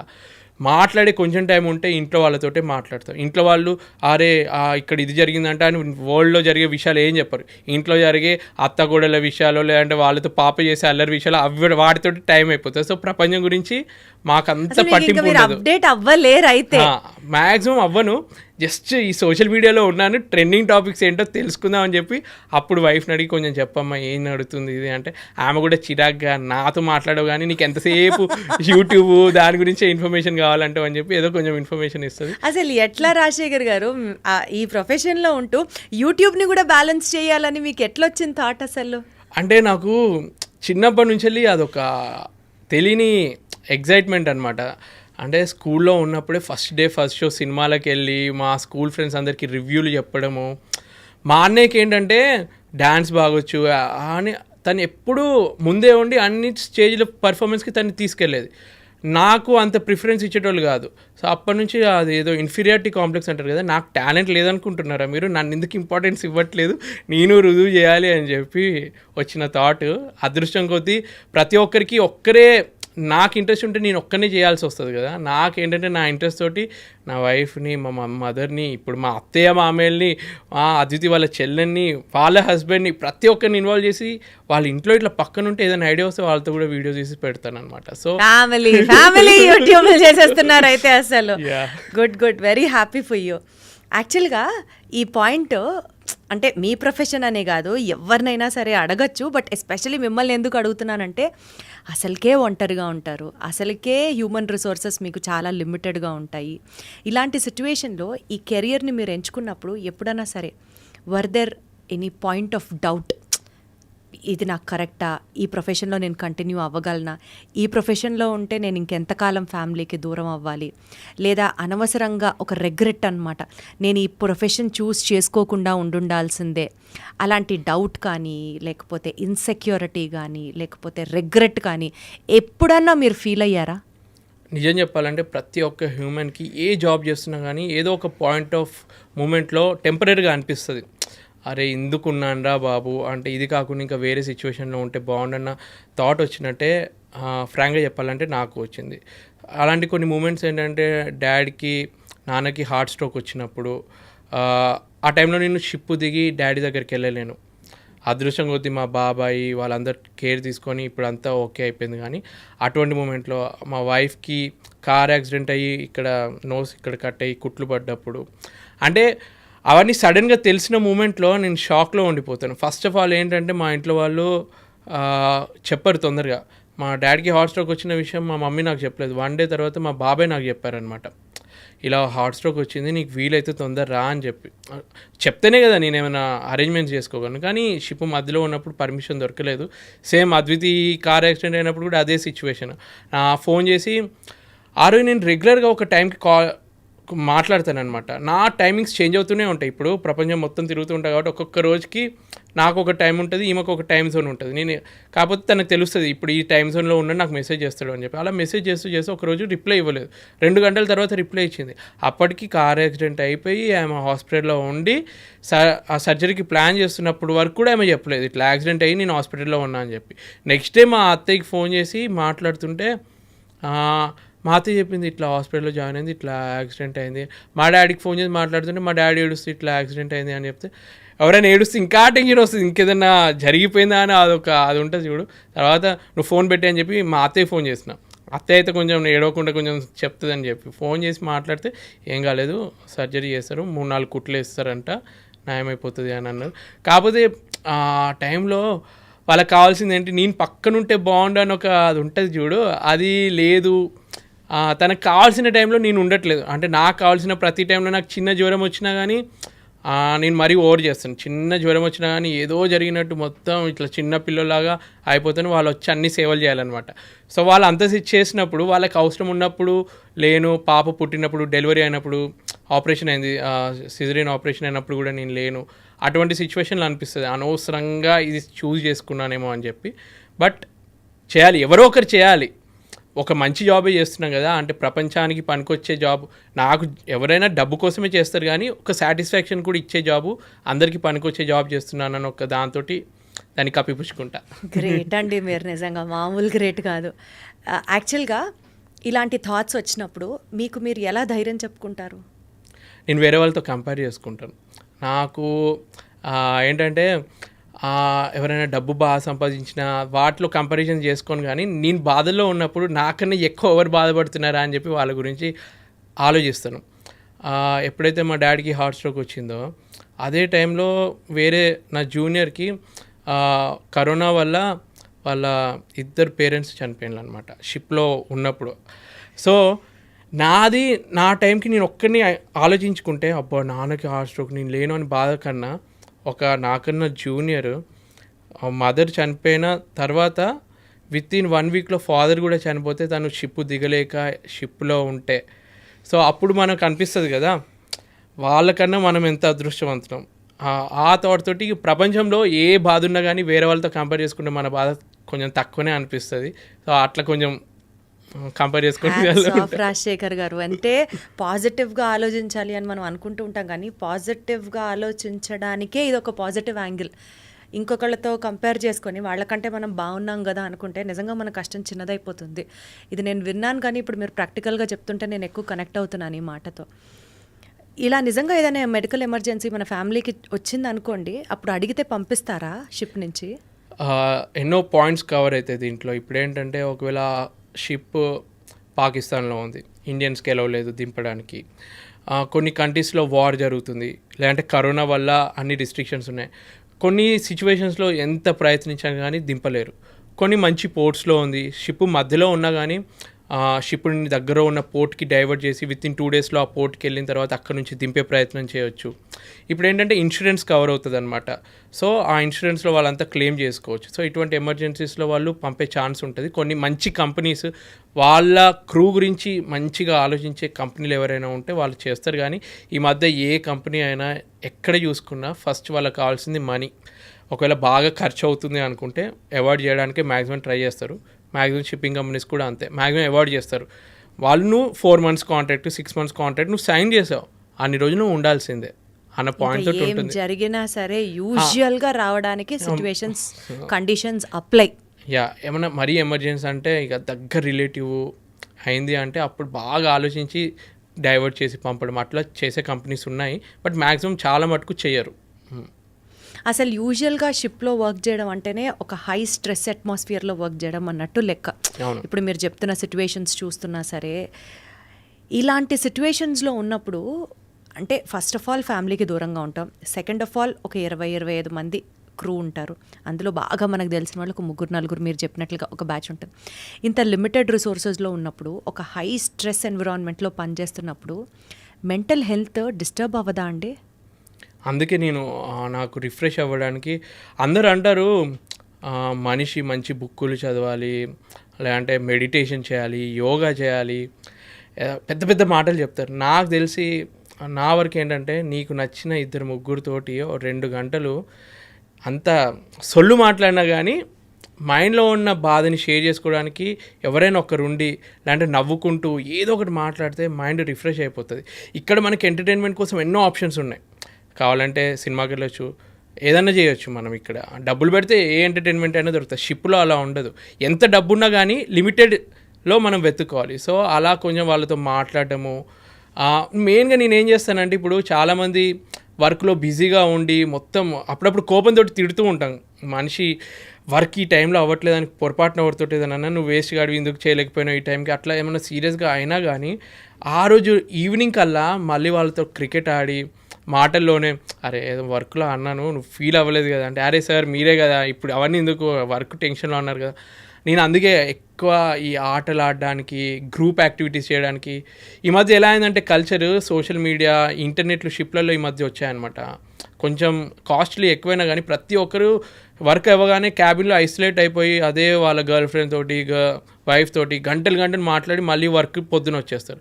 నేనంటే నువ్వు మాట్లాడు, 1 గంట బయటకు వచ్చి మాతో టైం స్పెండ్ చేయి, నువ్వు షేర్ చేసుకో. నువ్వు సోషలైజ్ అవ్వలేదు అనుకో అట్లనే సైకోలాగా తయారైపోతావు. చాలామంది షిప్పింగ్లో ఉన్న వాళ్ళు కొన్ని ఇయర్స్ తర్వాత ఆ అట్మాస్ఫియర్కి లోన్లీగా ఉండి కొందరు ఎలా అవుతారంటే ఇంటికి వచ్చి కూడా ఇంట్లో పెళ్ళాము దగ్గర ఏం అనలేక షిప్కి వచ్చి మొత్తం జూనియర్స్ మీద ఆ సైకో అవన్నీ చూపిస్తారనమాట. సో అలా అవ్వద్దు అంటే కొంచెం సోషలైజ్ అయ్యి వేరే వాళ్ళతో ఉంటే నీకు తెలుస్తుంది ఎంపతి అంటే ఏంటో తెలుస్తుంది అని చెప్పి వాళ్ళందరితో అలా సోషలైజ్ అవ్వడానికి సీక్రెట్ ఇదే అనమాట మీరు షిప్లో ఉన్నప్పుడు. నేను మ్యాక్సిమం కోప్పడ్డాను. పొరపాటున మనిషికి ఎప్పుడో ఒకసారి కోపం వచ్చి ఏదో నడిచినా కానీ ఆ రోజు కవర్ చేస్తాను. ఎందుకంటే నేను జూనియర్గా ఉన్నప్పుడు నాకు ఒక సీనియర్ చాలా ఫ్రెండ్లీగా హెల్ప్ ఉండేది అనమాట, హెల్ప్ చేస్తూ ఉండేది. ఒకరోజు పొరపాటున ఏదో అంటే వర్క్లోనే ఏదో తిట్టాడు, ఇది కూడా తెలియదారా నీకు అన్నట్టు ఏదో అనగానే ఆ రోజు ఒక 1 hour ఏదో బయటికి వెళ్ళినట్టు వెళ్ళి ఏడ్చిన, నన్ను అంటాడా సార్ అని ఆ ఫీలింగ్ అయిపోయింది అనమాట. అదే నేను కనెక్ట్ చేసుకుంటాను. నేను పొరపడిన అన్నానంటే నాలాగానే వీడు ఏడుస్తాడేమో బాధపడతాడేమో. నాకు ఇంకో టెన్షన్ ఏంటంటే నా సేఫ్టీ కూడా నేను చూసుకుంటాను. షిప్లో ఎలా ఉంటారంటే ఈ కాలము నేను 14 years నుంచి ఉన్నాను. ఇప్పుడు కొత్త జాయిన్ అవ్వాలంటే నెక్స్ట్ జనరేషన్ అనే అనుకోవాలి, జనరేషన్ గ్యాప్ వచ్చినట్టే. నా జనరేషన్కి ఆ జనరేషన్కి కొంచెం చేంజెస్ ఉంటాయి. నేనున్నంత స్ట్రాంగ్గా నెక్స్ట్ జనరేషన్ ఉండాలని ఉండదు. వాళ్ళ వర్క్ కల్చర్ డిఫరెంట్ ఉంటుంది. వాళ్ళకి తగ్గట్టు ఇప్పుడు కోప్పడితే పడేటోళ్ళు ఎవ్వరు లేరు. నేను ఏదన్నా అంటే వాడు కూడా తిరిగి అనే టైప్లో తయారయ్యారు. సో వాళ్ళకి తగ్గట్టు కొంచెం మేనేజ్ చేసుకుంటూ ఫ్రెండ్లీగానే ప్రేమతోటి మేనేజ్ చేయడానికి ట్రై చేస్తాను మీరు అనుకుంటున్నారు. నైస్. ఇప్పుడు మీరు ఎంత ఫ్రెండ్లీ రిలేషన్ హ్యాండిల్ చేయాలని చూసుకున్నా, సిచ్యువేషన్స్ అక్కడ ఎమికబుల్గా ఉండాలన్నట్టు మీరు ప్లాన్ చేసినా, మీ వంతు పరంగా మీరు ఎఫర్ట్స్ పెట్టినప్పటికీ కూడా కొన్నిసార్లు డెఫినెట్లీ ఎమోషనల్ బ్రేక్ డౌన్స్ అనేవి షిప్లో జరుగుతూ ఉంటాయి. లైక్ ఫర్ ఎగ్జాంపుల్ అనుకోకుండా ఎవరికన్నా హెల్త్ బాగాలే అప్పటికప్పుడు ఆ షిప్ ట్రావెల్ చేస్తున్నప్పుడు ప్రాణాలు పోయినా, మెడికల్ ఎమర్జెన్సీస్ అరైజ్ అయినా మీకు డాక్టర్స్ అవైలబుల్ ఉంటారా? లేకపోతే సపోజ్ ఒక డెత్ జరిగింది షిప్లో మీరు ట్రావెల్ చేసేటప్పుడు, how do you handle that situation అండి? అంటే అంతసేపు ఒక లైఫ్ స్టైల్ మంచిగా అలవాటు పడమే, పొద్దు నుంచి సాయంత్రం వరకు చేయడము, ఆడుకుంటున్నాము. ఒకేసారి సడన్గా ఏదైనా పోర్ట్లో రీసెంట్గా జరిగిన ఇన్సిడెంట్ ఏంటంటే, ఒక పోర్ట్లో చాలా స్ట్రెస్ఫుల్గా కొత్తగా చీఫ్ ఆఫీసర్ జాయిన్ అయ్యాడు. చీఫ్ ఆఫీసర్ అంటే ఏంటంటే ఆ షిప్లో లోడింగ్, అన్లోడింగ్, డెక్ మీద సంబంధించిన మెయింటెనెన్స్. ఇప్పుడు నేను ఇంజన్ డిపార్ట్మెంట్ ఎలా అయితే మేనేజ్మెంట్ లెవెల్లో హ్యాండిల్ చేస్తానో, డెక్ డిపార్ట్మెంట్లో అతను హ్యాండిల్ చేస్తాడు అనమాట. సో అక్కడ లోడింగ్ అవుతుందన్నమాట. సో తనకి కొత్తగా జాయిన్ అయ్యాడు, చాలా స్ట్రెస్ ఫీల్ అయ్యాడు. మొత్తం బాడీ అంతా చెమటలు పడిపోయినాయి, కొలాప్స్ అయిపోయి కింద పడిపోయాడు. అక్కడ పెద్ద ఇంపార్టెంట్ ఆపరేషన్ జరుగుతుంది, అతను కొలాప్స్ అయ్యి కింద పడిపోయాడు. అదృష్టం కొద్దీ అది పోర్ట్లో ఉంది కాబట్టి వెంటనే అతన్ని అంబులెన్స్ రప్పించి అక్కడ నుంచి హాస్పిటల్కి షిఫ్ట్ చేశాం. బట్ జరిగిన ఒక 10 minutes ఆ షిప్లో అట్మాస్ఫియర్ వల్ల మాకు ఆల్మోస్ట్ ఒక 10 days వరకు సైకలాజికల్గా ఆ ఫీలింగ్ ఉంటుంది. మనం తోటి మంచిగా ఫ్రెండ్లీగా ఉండే ఒక వ్యక్తి ఇంత స్ట్రెస్కి గురై ఇట్లా పడిపోయిండు. అదృష్టం కొద్దీ అతను బతికాడు. అది పోర్ట్లో ఉండి ఆ టైంకి అతను హాస్పిటల్కి వెళ్ళిండు కాబట్టి. పొరపాటున అది కరెక్ట్ టైంకి లేకపోతే మనిషి ఎంతోమంది ప్రాణాలు ఈ స్ట్రెస్ఫుల్ అట్మాస్ఫియర్ ఎలా ఉంటుందంటే, మనం ఎంత హెల్తీగా ఉన్నా కానీ ఇప్పుడు జిమ్ చేసేటోళ్ళు కూడా అప్పుడప్పుడు కొలాప్స్ అవుతూ ఉంటారు. సో మెంటల్ హెల్త్ అనేది చాలా ఇంపార్టెంట్ నా దృష్టిలో. ఇప్పుడు యంగ్స్టర్స్ కూడా ఎట్లా ఒక 23-24 years వాళ్ళు కూడా హార్ట్ స్ట్రోక్ తోటి వచ్చి చనిపోతున్న వాళ్ళు ఉన్నారు. వాళ్ళు ఎందుకంత స్ట్రెస్ తీసుకుంటున్నారు? వాళ్ళ ఫ్యామిలీ ఇష్యూస్ కానీ, ప్రొఫెషనల్ ఇష్యూస్ కానీ, దీనివల్ల ఎక్కువ స్ట్రెస్ ఈ మధ్య జనరేషన్కి పెరుగుతుంది. నేను అనేది ఒకటే, నువ్వు అంత స్ట్రెస్ తీసుకోవాల్సిన అవసరం లేదు. పాతకాలం వాళ్ళు బతకలేదు 100 years, 10 మందిని కానీ కూడా వాళ్ళు మంచిగా పెంచుకున్నారు. ఇప్పుడు ఒక్కరిని కానీ ఎక్కువ మనము వాళ్ళని అల్లారు ముద్దుగా పెంచాలి, ప్రపంచంలో ఉన్నాయి అన్ని ఇవ్వాలి అన్న ఫీల్ తోటి మనం ఎక్కువ స్ట్రెస్ తీసుకుంటున్నాం. అంత స్ట్రెస్ తీసుకోకుండా ఇంకా ఫ్యామిలీ పర్సనల్ లైఫ్ బాగుంది అనుకో, మనకి ఇంత స్ట్రెస్ ఉండదు అనేది నా ఫీలింగ్. సో నా వరకు నేను స్ట్రెస్ని ఎలా హ్యాండిల్ చేసుకుంటానంటే, వర్క్ స్ట్రెస్ ఎక్కువ ఉందనుకో ఒకసారి ఇంటికి ఫోన్ చేస్తాను, మాట్లాడతాను, మా పాపతోటి మాట్లాడతాను. కొంచెం ఆ విధంగా నేను రిలాక్స్ అవుతాను మధ్యలో ఎక్కువ స్ట్రెస్. యూజువల్గా మీరు షిప్లో ఉన్నప్పుడు ఏదైనా మెడికల్ ఎమర్జెన్సీ జరిగితే మీకు అవైలబుల్గా డాక్టర్ ఉండరు. షిప్లో డాక్టర్ ఉండరు. పెద్ద పెద్ద క్రూజ్ షిప్స్ ఉంటాయి కదా, ప్యాసింజర్స్ ఎక్కువ ఉండే లగ్జూరియస్ షిప్స్, అందులో డాక్టర్ని వాళ్ళు ప్రొవైడ్ చేస్తారు. ఎందుకంటే మనుషులు ఎక్కువ ఉన్నారు, అదొక సేఫ్టీ ప్రికాషన్ కాబట్టి. ఇప్పుడు మా దాంట్లో లిమిటెడ్ 22-23 మెంబర్స్కి వాళ్ళు ఒక డాక్టర్ని ప్రొవైడ్ చేసి మాతో పాటు ట్రావెల్ చేయాలి. మీకేమన్నా ఎమర్జెన్సీ రిక్వైర్మెంట్ ఉంటే మా షిప్లో మెడికల్ ఫస్ట్ ఎయిడ్ అని చెప్పి కోర్స్ చేసిన మెంబర్స్ ఉంటారు. మాకు కూడా ఫస్ట్ ఎయిడ్కి సంబంధించిన కోర్సు ఏమైనా కట్ అయినా కానీ అటువంటి చిన్నవి ఉంటాయి. కానీ పెద్ద కావాలి అంటే మేము రేడియో అడ్వైస్ తీసుకుంటాం అనమాట. లండన్లో ఉంటారు, ఒక్కొక్క కంపెనీకి ఒక్కొక్క డాక్టర్ ఫెసిలిటీ ఉంటుంది. వాళ్ళకి ఫోన్ చేసి డౌట్లు క్లియర్ చేసుకుంటాము. కాకపోతే ఇందులో కూడా డిసడ్వాంటేజ్ ఉంటుంది. ఒకసారి రియల్గా జరిగిన ఇన్సిడెంట్ చెప్తున్నాను. మా ఎలక్ట్రికల్ ఇంజనీర్ ఒక అతను ఉన్నాడు. అతనికి ఒక సిమ్టమ్ జ్వరం 3 days నుంచి తగ్గట్లేదు. సో వీళ్ళు సిమ్టమ్స్ అన్నీ టైప్ చేస్తున్నప్పుడు క్యాప్టెన్ ఏదో ఇన్ఫర్మేషన్ ఇచ్చిండు. ఆయన అక్కడ విన్న వాళ్ళు డాక్టర్ ఏమో ఇతనికి మలేరియా సిమ్టమ్స్ ఉన్నాయి 3 days తర్వాత కూడా తగ్గట్లేదు కాబట్టి డోసేజ్ పెంచి ఇంకా ఈ ట్యాబ్లెట్లు యూజ్ చేయండి అని ఇస్తే ఆయన ట్యాబ్లెట్లు యూజ్ చేశాడు. కాకపోతే ఆయనకి రియల్గా మలేరియా లేదు. వీళ్ళు చెప్పిన సిమ్టమ్స్ ఏమో మలేరియా టైప్ చెప్పేసరికి ఆ మిస్కమ్యూనికేషన్ వల్ల ఆయన ఆ వారం రోజులు ఆ ట్యాబ్లెట్ వాడితే ఆయన ఎటువంటి సిచ్యువేషన్కి వెళ్ళిందంటే ఆయనకి హాలోజినేషన్స్ ఒక్కడు ఉండలేకపోతున్నాడు, వేరే వాళ్ళ క్యాబిన్లో పడుకుంటున్నాడు. ఎందుకంటే ఒక్కడి నుండి ఏం చేసుకుంటాడో తెలియదు. ఏదో హాలోజినేషన్ అంటే ధనుష్ సినిమా 3 మూవీలో మనుషులు ఇట్లా కనిపిస్తాడు చూడ, నిజంగానే అతను కనిపించిందంట. అంత పిచ్చిగా అయ్యి తర్వాత విత్ ఇన్ 1 monthలో అతను షిప్ దిగి ట్రీట్మెంట్ తీసుకుని మళ్ళీ షిప్ ఎక్కిండు. మొన్న నాతో పాటు వర్క్ చేసిండు అనమాట. ఇప్పటికి కూడా తనకి ఏంటంటే బ్రెయిన్లో అంట కొన్ని సెల్స్ కంటిన్యూగా తిరుగుతూ ఉన్నాయి అనమాట. ఆయనకు అప్పుడప్పుడు ఏదో పురుగు తిరిగినట్టు, నీకేమైనా పురుగు తిరుగుతుందా అంటాం కదా మనము, నిజంగానే అట్లాంటి ఫీలింగ్లో ఉన్నాడంట. సో అప్పుడప్పుడు ఇటువంటివి కూడా జరుగుతూ ఉంటాయి. సో ప్రాపర్గా మనం కమ్యూనికేట్ చేస్తే వాళ్ళు ప్రాపర్గా మెడిసిన్ ఇస్తారు. బట్ ఎంతైనా కొంచెం కష్టమే, అంటే ఇట్లా మెడికల్ వైజ్ కష్టం కాదు, చాలా కష్టం, చాలా సాక్రిఫైస్ చేస్తున్నారు. ఒక మెరీన్ ఇంజనీర్గా అంటే ఒక షిప్ క్రూ మెంబర్గా మీరు ఒక షిప్ ఎక్కారు అని అంటే it's not an easy task, it's not a cake walk, and at the rate of many sacrifices ఎంతో కష్టాన్ని కూర్చి మీరు ఆ ప్రొఫెషన్లో ఉన్నారు. అంతే, హ్యాట్స్ ఆఫ్ అండి మీకు, నిజంగా హ్యాట్స్ ఆఫ్. అసలు ఈ షిప్ ఇండస్ట్రీయే కనుక లేకపోతే, అంటే నాకు తెలిసి, correct me if I'm wrong, 90% of the transportation across the globe happens only with the shipping part. Yes, ఇవాళ ఆయిల్ ట్యాంకర్స్ అక్కడ ఒక ప్లేస్ నుంచి ఒక ప్లేస్కి వెళ్తున్నాయనే కానివ్వచ్చు, మర్కండైజ్ ఆ విషయానికి మాట్లాడితే ప్రతి చిన్నది, ఉప్పు, పప్పు, everything, all the merchandise is getting transported in the world అంటే it is only because of the shipping. ఈ నేపథ్యంలో ఎథికల్ అండ్ ఎన్విరాన్మెంటల్ కన్సిడరేషన్స్ కనుక మనం చూస్తే, రీసెంట్గా ఏదో ఒక సముద్రంలో ఆయిల్ ట్యాంకర్స్ స్పిల్ అయ్యి అక్కడికక్కడ మంటలు వచ్చేసి మొత్తం చాలామంది, అంటే మెరైన్ అట్మాస్ఫియర్ని మొత్తం నాశనం చేసి కిందున్న ఎన్నో రకాల సముద్రం చేపలు, మెరైన్ లైఫ్ మొత్తం డ్యామేజ్ జరిగి చాలా పొల్యూషన్ కాజ్ చేసి అది ఏ ఊర్లో జరిగిందండి ఇది? విచ్ పర్టికులర్ సీ అని చెప్పాలి దీన్ని? ఒకసారి అయితే యుఎస్ కోస్ట్లో కూడా ఇలా జరిగింది ఇట్లా మొత్తం.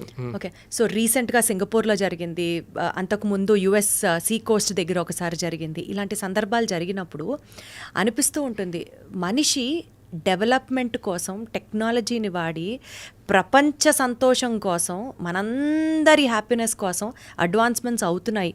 షిప్పింగ్ ప్రాపర్గా వర్క్ అయినప్పుడు అందరం సంతోషంగా ఉన్నాం. కానీ ఇలాంటి డిజాస్టర్స్ జరిగినప్పుడు అరే, మనిషి తన స్వార్థం కోసం తన చుట్టూ ఉన్న వాతావరణాన్ని నాశనం చేస్తున్నాడు, పొల్యూట్ చేసేస్తున్నాడు అని ఒక గిల్ట్ వస్తుంది చూడండి. ఇట్లాంటివన్నీ చూసినప్పుడు మెరైన్ ఇండస్ట్రీలో పొల్యూషన్ని తగ్గించడానికి ఇలాంటి స్టెప్స్ ఉంటే బాగుంటుంది, ఇలాంటి యాక్టివిటీస్ కదా మనం టేకప్ చేయాలని మీకు ఎప్పుడన్నా అనిపించిందా? యాక్చువల్గా షిప్పింగ్లో ఏంటంటే ఏ యాక్సిడెంట్ జరిగినా కానీ కొత్త లా ఒకటి, రెగ్యులేషన్ ఒకటి వస్తుంది.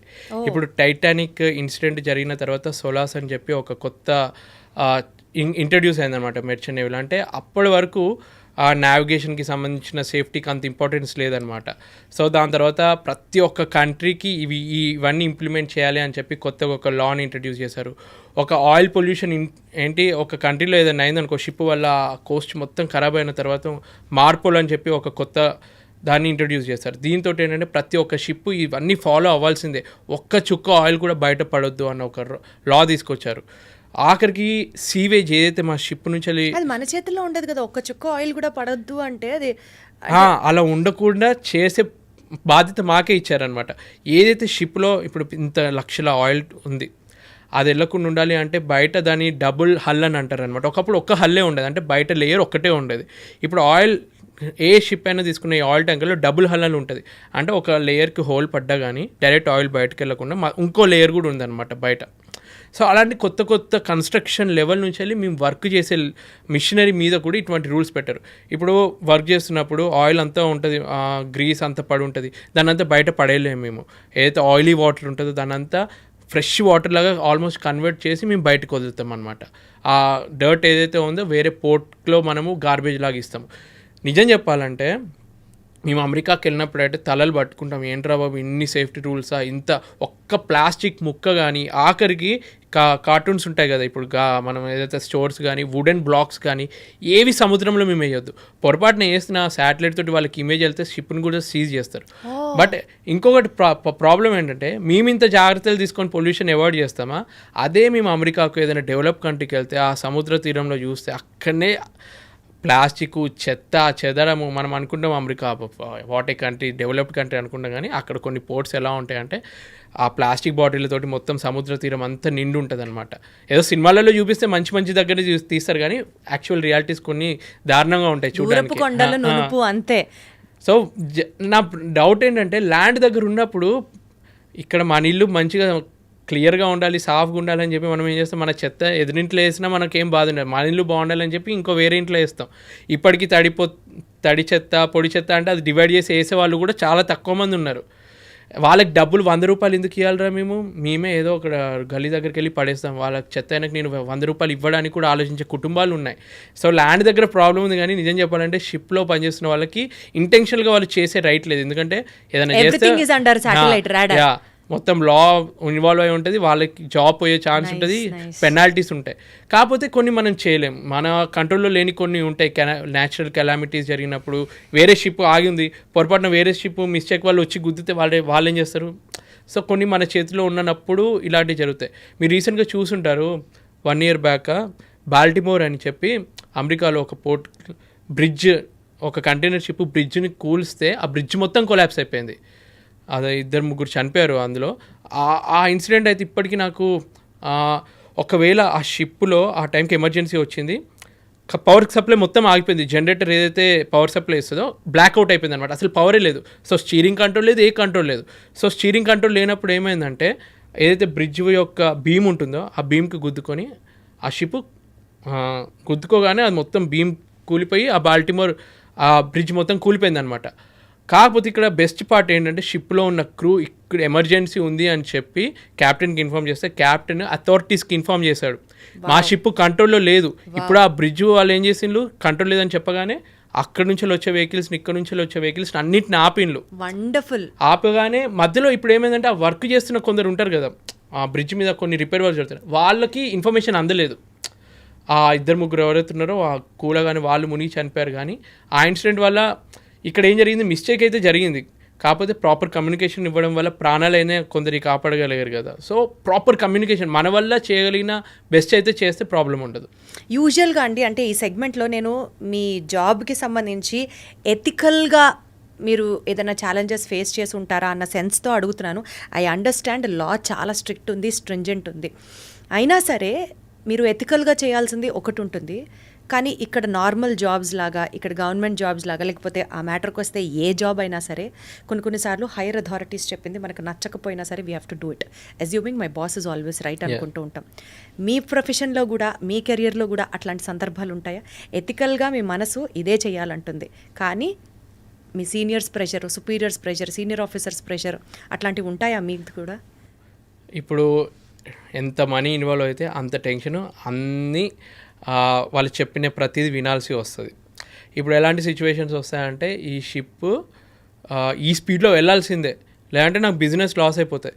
ఒకవేళ ఆ షిప్ని మనం అదే స్పీడ్లో మెయిన్ ఇంజన్ స్పీడ్ని పెంచితే ఆ హీట్ పెరిగి అప్పుడప్పుడు మిషనరీ బ్రేక్ డౌన్ అయ్యే ఛాన్స్ కూడా ఉంటుంది. సో అప్పుడప్పుడు ఏం చేస్తావు అంటే నువ్వు ఎంత స్పీడ్ అయినా చెప్పు, ఒకవేళ మేము పెంచితే బ్రేక్ డౌన్ అయ్యే ఛాన్స్ ఉంది, ఈ షిప్ అంత కెపాసిటీ లేదని చెప్పి చీఫ్ ఇంజనీర్ చెప్పొచ్చు, మా వల్ల కాదు, ఇంతకన్నా ఎక్కువ స్పీడ్ ఇవ్వలేము అని చెప్పి. అటువంటి డెసిషన్స్ మేము తీసుకోగలం. కాకపోతే కొన్ని సిచ్యువేషన్స్ ఎలా ఉంటాయంటే ఒక కంట్రీకి షిప్ వచ్చింది, అక్కడ ఒక సర్వే జరుగుతుంది, ఆ సర్వే పాస్ అవుతే ఆ షిప్కి బిజినెస్ ఎక్కువ అవుతుంది. ఆ సర్వేలో మన మిషనరీకి కొన్ని డిఫెక్ట్స్ ఉన్నాయి, ఎవరైతే ఇన్స్పెక్షన్కి వస్తారో ఆయన ముందు ఆ డిఫెక్ట్స్ అన్ని కవరప్ చేయాలి. ఇప్పుడు మా పని ఏంటి, రిపేర్లు అన్నీ మేము చేయాలి కరెక్టే, కాకపోతే సడన్గా ఏదైనా రిపేర్ ఆ టైంకి వచ్చింది అనుకో, ఆయన కనిపించకుండా కొన్ని కవరప్ చేసేటి ఇటువంటి కొన్ని ఉంటాయి అనమాట. అంటే లేదంటే దాని ఇంపార్టెంట్ స్పేర్ పార్ట్ ఎందుకు లేదు, అదొక లైఫ్ సేవింగ్, ఒక 2 లైఫ్ జాకెట్లు ఉండాల్సిన టైంలో 1 లైఫ్ జాకెట్ ఉంది. సో ఇటువంటి ఏంటంటే మేము ఆర్డర్ చేసామండి ఆల్రెడీ. అంటే మీరు కొన్ని మేనేజ్ చేయడం వేరు, బికాస్ ఆఫ్ యువర్ సీనియర్ చెప్పడం వల్ల, సీనియర్ ఆఫీసర్ చెప్పడం వల్ల మీరు ప్రెషర్ తీసుకున్న సందర్భాలు కూడా ఇక్కడ జరుగుతాయా అంటున్నా. సో ఇక్కడ ప్రెషర్ అంటే జరుగుతాయి, బట్ మనం మ్యాక్సిమం అవాయిడ్ చేయొచ్చు. కాకపోతే అప్పుడప్పుడు మన సాఫ్ట్ నేచర్ వాళ్ళు ఎలా ఉంటుందంటే వాళ్ళు రిక్వెస్ట్ చేసే వరకు అన్ఎథికల్గా కూడా కొన్ని చేయాల్సి వస్తుంది. మనం ఎగ్జాక్ట్గా చెప్పలేం, కానీ ప్రతి ఫీల్డ్లో ఉన్నట్టే మేము చేయాల్సి వస్తుంది. అలా మీకు ఎప్పుడైనా ఎదురైంది అలాంటి సందర్భం? అంటే ఈ వర్క్ చేయాలి ఈ టైంకి, ఇలా సింపుల్గా అయ్యాయి, కానీ మరీ ఎక్కువ దారుణంగా ఒకరి లైఫ్ని ఇంపాక్ట్ చేసే అంత అయితే కాలేదు. థ్యాంక్ఫుల్లీ కాలేదు. గ్లాడ్. ఇందాక మీరు మాటల్లో సీజ్ ద షిప్ అన్నారు, గుర్తుందా? ఇప్పుడు అది సోషల్ మీడియాలో ట్రెండ్ అవుతున్న సబ్జెక్ట్. పవన్ కళ్యాణ్ గారు ఒక పోర్ట్కి, కాకినాడ పోర్ట్కి వెళ్ళి అక్కడ అక్రమంగా బియ్యాన్ని తరలిస్తున్నారు అని తెలుసుకొని సీజ్ ద షిప్ అని అంటారు. అది ఇప్పుడు సోషల్ మీడియాలో it is like super duper trending. అలాంటి సందర్భాలు మీరు ఏమైనా ఎన్కౌంటర్ చేశారా? నేను విన్నాను. చాలా ఇప్పుడు ఏదున్నా కానీ సినిమాలో చూపించేది ఒక గ్లోరిఫై చేసి చూపిస్తాం, ఎందుకంటే జనాలకి మాస్ ఎంటర్టైన్మెంట్ కావాలి కాబట్టి. ఇప్పుడు పుష్ప 2 తీసుకున్నా, దేవరా తీసుకున్నా, పుష్ప తీసుకున్నా, ఏదున్నా కానీ జనాలకి ఏంటంటే ఇట్లా స్మగ్లింగ్ అవన్నీ ఏంటంటే ఇంట్రెస్టింగ్ అనిపిస్తాయి. కాకపోతే రియాలిటీ ఎలా ఉంటుందంటే, ఇప్పుడు నేను ఆయిల్ ట్యాంకర్లో ఎక్కువ వర్క్ చేస్తాను కదా, మా షిప్పింగ్లో ఎలా జరుగుతుంది ఇల్లీగల్ యాక్టివిటీస్ అంటే వేరే వాళ్ళ దగ్గర విన్నవి అసలు షిప్లో ఇవన్నీ ఎట్లా జరుగుతాయంటే, ఇప్పుడు మా ఆయిల్ ట్యాంకర్ ఉంది, కొన్ని లీగల్గా నడిచే షిప్పులు కొన్ని ఉంటాయి, కొన్ని ఇల్లీగల్గా నడిచే షిప్లు ఎలా ఉంటాయంటే ఆ షిప్ ఒక ప్లేస్కి వెళ్ళి అక్కడికి వెళ్ళి యాంకర్ వేసి అక్కడ వాళ్ళన్ని పవర్ సప్లై ఆఫ్ చేసుకొని వాళ్ళకి సంబంధించిన జీపీఎస్ రెడార్ అన్నీ స్విచ్ ఆఫ్ చేసి పెట్టుకుంటారు. కొందరికే తెలుస్తుంది వాళ్ళ పొజిషన్ ఎక్కడుందో. ఆ పొజిషన్కి వేరే వాళ్ళు వచ్చి అందులో అంత గూడ్స్ అంటే పెట్రోలో, డీజిలో, క్రూడ్ ఆయిలో ఎక్కిస్తారు. అక్కడ నుంచి అలా స్టార్ట్ అయ్యి మళ్ళీ ఏదైతే సీక్రెట్ ప్లేస్కి, ఏదైతే కంట్రీకి వెళ్ళాలో ఆ కంట్రీకి వెళ్ళి అక్కడ డిశ్చార్జింగ్ చేస్తుంది. ఆ డిశ్చార్జింగ్ ఇప్పుడు రష్యా యుద్ధం చేస్తుంది కదా యుక్రెయిన్ మీద. సో కొన్ని కంట్రీస్ రష్యాకి మీరు సప్లై చేయొద్దు అని చెప్పి శాంక్షన్స్ వేస్తుంది అనమాట. అలానే కొన్ని కంట్రీస్ ఇరాన్, ఇరాక్, కొన్ని కంట్రీస్ దగ్గర ఆయిల్ తీసుకోవద్దని చెప్పి అమెరికా కొన్ని రిస్ట్రిక్షన్స్ పెడుతుంది. అయినా కానీ కొందరికి జరగాలి, బిజినెస్ జరగాలి కాబట్టి వీళ్ళు ఇల్లీగల్గా ఏం చేస్తారంటే ఇట్లా పొజిషన్స్, దీన్ని గోస్ట్ షిప్స్ అని అంటారు అనమాట. అంటే తెలియకుండా మేనేజ్ చేస్తారనమాట. ఇట్లా షిప్పింగ్లో కొన్ని జరుగుతాయి. ఇంకొన్ని కంట్రీస్లో ఎలా జరుగుతుందంటే ఒక 1000 tons ఆఫ్ ఆయిల్ ఉంది, వాళ్ళు అఫీషియల్గా చూపించేది 900 tons ఉన్నట్టు చూపించి మిగిలిన 100 tons ఆఫ్ ఆయిల్ని వాళ్ళు డైరెక్ట్గా డీల్ చేసి అమ్మడము. ఇవన్నీ కొన్ని ఏంటంటే చీప్ కంపెనీస్ కొన్ని ఉంటాయి చూడు, మాఫియా అంటారు వీటిని. అట్లా జరుగుతూనే ఉంటాయి. దొరికినోడికి ఆరోజు దొరుకుతాడు, దొరకకపోతే వాడే సంపాదించుకుంటూ పోతాడు. అలా నాకు తెలిసినంతవరకు నేను ఇలా విన్నాను అనమాట. ఇప్పుడు కొందరు అందులో వర్క్ చేసిన వాళ్ళ దగ్గర నుంచి తెలుస్తుంది అది ఇదేదో జరుగుతుంది మనకు చెప్పకుండా. అంటే వాళ్ళకి డౌట్ వస్తుంది కదా, ఇవాళ 900 tons అన్నారు, 1000 tons ఇస్తున్నారు, ఇంకా 100 tons చెప్పకుండా ఇస్తున్నారు, అందరు డబ్బులు డిస్ట్రిబ్యూట్ చేసుకున్నారు. ఒక టైంలో ఎలా ఉండేదంటే సిచ్యువేషను, వాళ్ళ బెడ్ కింద మొత్తం డబ్బు కూడా నింపుకుని ఒక 20 ఏళ్ళ క్రితం రూల్స్ అంతా ఎక్కువ ఉండేవి కాదు, కస్టమ్స్ వాళ్ళంతా పట్టించుకునేటోళ్ళు కాదనమాట. అలా డబ్బులు సంపాదించుకునే వాళ్ళు కూడా ఉన్నారు ఒకప్పుడు. ఏదో నెగిటివిటీ స్ప్రెడ్ చేస్తున్నట్టు కాదు, నేను విన్న కథలే, నేనేదో చూసి చెప్తున్నా అని క్వశ్చన్ వేస్తారేమో చూసేవాళ్ళు. నేను విన్నవి ఏదో మామూలుగా నాకు తెలిసింది ఇలా చెప్తున్నాను. ఎస్పెషల్లీ నేవీకి సంబంధించిన ఎక్సైజ్ డిపార్ట్మెంట్ వాళ్ళు బీభత్సంగా సంపాదిస్తారు అని కూడా విన్నాను. ఎందుకంటే most amount of illegal transportation happens through shipping అన్నది కూడా ఒక పాయింట్ ఉంది. అది కరెక్టా కాదా మీరే చెప్పాలి. యాక్చువల్గా నేను నేవీకి అసలు రిప్రజెంట్ చేయను, నాది మొత్తం కమర్షియల్ షిప్పింగ్ మెర్చెంట్ నేవీ కాబట్టి. But I have lot of respect for navy. మనకేంటంటే ప్రతి ఒక్కరూ ఏదో ఒకటి ఉంటారు, ఒక 100లో ఒక్కరు ఉంటారేమో, కానీ దాన్ని బట్టి మనం మొత్తం డిసైడ్ చేయలేము. ఇప్పుడు నా దగ్గర ప్రూఫ్ లేనప్పుడు నేను వాళ్ళ మీద ఏం పాయింట్అవుట్ చేయను. బట్ ఈరోజు మీరు నేవీ గాల గురించి అడిగారు కాబట్టి ఈరోజు Indian navy day. I have lot of respect for navy personal. So navy personal ఈరోజు ఇండియన్ నేవీ డే కూడా ఎందుకు చేసుకుంటున్నామంటే, కరాచీలో ఒక ఇంపార్టెంట్ పోర్ట్లో 3 షిప్పుల్ని మనము ముంచేసామన్నమాట, మన ఎనిమీ కంట్రీ కాబట్టి. ఆపరేషన్ ట్రైడెంట్ అన్న నేమ్ తోటి అది సక్సెస్ఫుల్గా చేసినందుకు ఇండియన్ నేవీ డే అని ఈరోజు సెలబ్రేట్ చేసుకుంటున్నాము. సో ఎక్కడో ఒక్క జరుగుతారు, పోలీస్ డిపార్ట్మెంట్లో లేరా, ప్రతి ఒక్క దాంట్లో ఉన్నారు. మొత్తం డిపార్ట్మెంట్ అనలేం, కానీ ఒకప్పుడు జరిగేటివి ఇలా. ఇప్పుడు మీరు కొన్ని సినిమాల్లో చూసినట్టు ఒకప్పుడు టీవీలు అవన్నీ తక్కువ రేట్కి తెచ్చుకొని, భాస్కర్ సినిమాలో చూపిస్తారు కదా, టీవీలు, ఫ్రిడ్జ్లు, కార్లని సైతం షిప్ చేస్తారు అని విన్నాము, తక్కువకి వస్తాయి మనకి. ఏంటంటే నేను ఇవన్నీ ఎప్పుడు విన్నానంటే నాకు అనిపించేది నేను స్టార్టింగ్ షిప్పింగ్ కెరీర్లో జాయిన్ అయినప్పుడు నేను ఒక 21-22 ఇయర్స్ ఉంటాను. నాతో వర్క్ చేసిన అతనికి 55 ఇయర్స్ ఉన్నప్పుడు కథలు చెప్పేదనమాట. ఇప్పుడు షిప్పింగ్ ఇండస్ట్రీ అంత బాగాలేదు తమ్ముడు, అసలు ఏంటంటే మా టైంలో అసలు ఏ పోర్ట్కి వెళ్ళినా, ఏదో దుబాయ్కి వెళ్ళినా, ఏదైనా కంట్రీ యూరోపియన్ కంట్రీకి వెళ్ళినా అక్కడ పెద్ద టీవీ తీసుకునేటోళ్ళం, రేడియో తీసుకునేటోళ్ళం. వాళ్ళు చెప్పే ఐటెంలు అన్నీ ఒక గొప్ప గొప్ప రేంజ్లో ఉండేవి. వాళ్ళేదో ఒకటా రెండా ఇట్లా తీసుకొని వచ్చి అదే ఇండియాలో ఎక్కువ రేట్ కమ్మేటోళ్ళు అనమాట. అంటే ఏదో లక్షలు సంపాదించకపోయినా వాళ్ళకు ఒక బయట నుంచి తెచ్చుకొని కొంచెం ఈ మధ్య కస్టమ్స్ ప్రతిదీ మనం డిక్లేర్ చేస్తున్నాం కాబట్టి ఇవన్నీ చేయలేకపోతున్నాం. ఆ టైంలో అయితే వాళ్ళు బాగానే సంపాదించుకున్నారు. ఈ విధంగా ఇట్లా టీవీలు తెచ్చుకోవడము, రేడియోలు తెచ్చుకోవడము, పెద్ద పెద్ద లగ్జరియస్ బట్టలు. ఇప్పుడంటే మనకి ఎన్నో మాల్స్లో అన్నీ దొరుకుతున్నాయి, కానీ ఆ టైంలో వేరే కంట్రీలో దొరికే బట్టలకి చాలా డిమాండ్ ఉండేది. అక్కడ నుంచి తెచ్చుకొని ఇక్కడ అమ్మడము, వాచెస్, అలా సైడ్ ఇన్కమ్ తోటి చేసే వాళ్ళు కూడా చాలామంది ఉండేది ఆ టైంలో. ఇప్పుడు మాకు అదృష్టం లేదు, అదృష్టం కాదు కానీ ఆ సంపాదించే ఆపర్చునిటీ లేదు అలా. Right. So as a marine engineer me greatest accomplishment ఏంటి అంటే ఏం చెప్తారు? యాక్చువల్లీ నేను ఇంకా అవ్వాలి చీఫ్ ఇంజనీర్. నాకు టికెట్ ఆల్రెడీ ఉంది, అయితే ప్రమోషన్కి వెయిట్ చేస్తున్నాను. మేబీ నెక్స్ట్ సేలింగ్ కానీ నెక్స్ట్ 1 ఇయర్లో కానీ చీఫ్ ఇంజనీర్ అవుతే నాకు ఒకటి ఉండేది. అంటే షిప్పింగ్ ఇండస్ట్రీలో జాయిన్ అవుతున్నప్పుడు ఏదైతే ఎంట్రన్స్ ఎగ్జామ్ రాసినప్పుడు ఆల్ ఇండియా సెకండ్ వచ్చింది, కానీ నాకు ఎప్పుడు ఆ ఫస్ట్ అనేది మిస్ అవుతున్నాను అనమాట.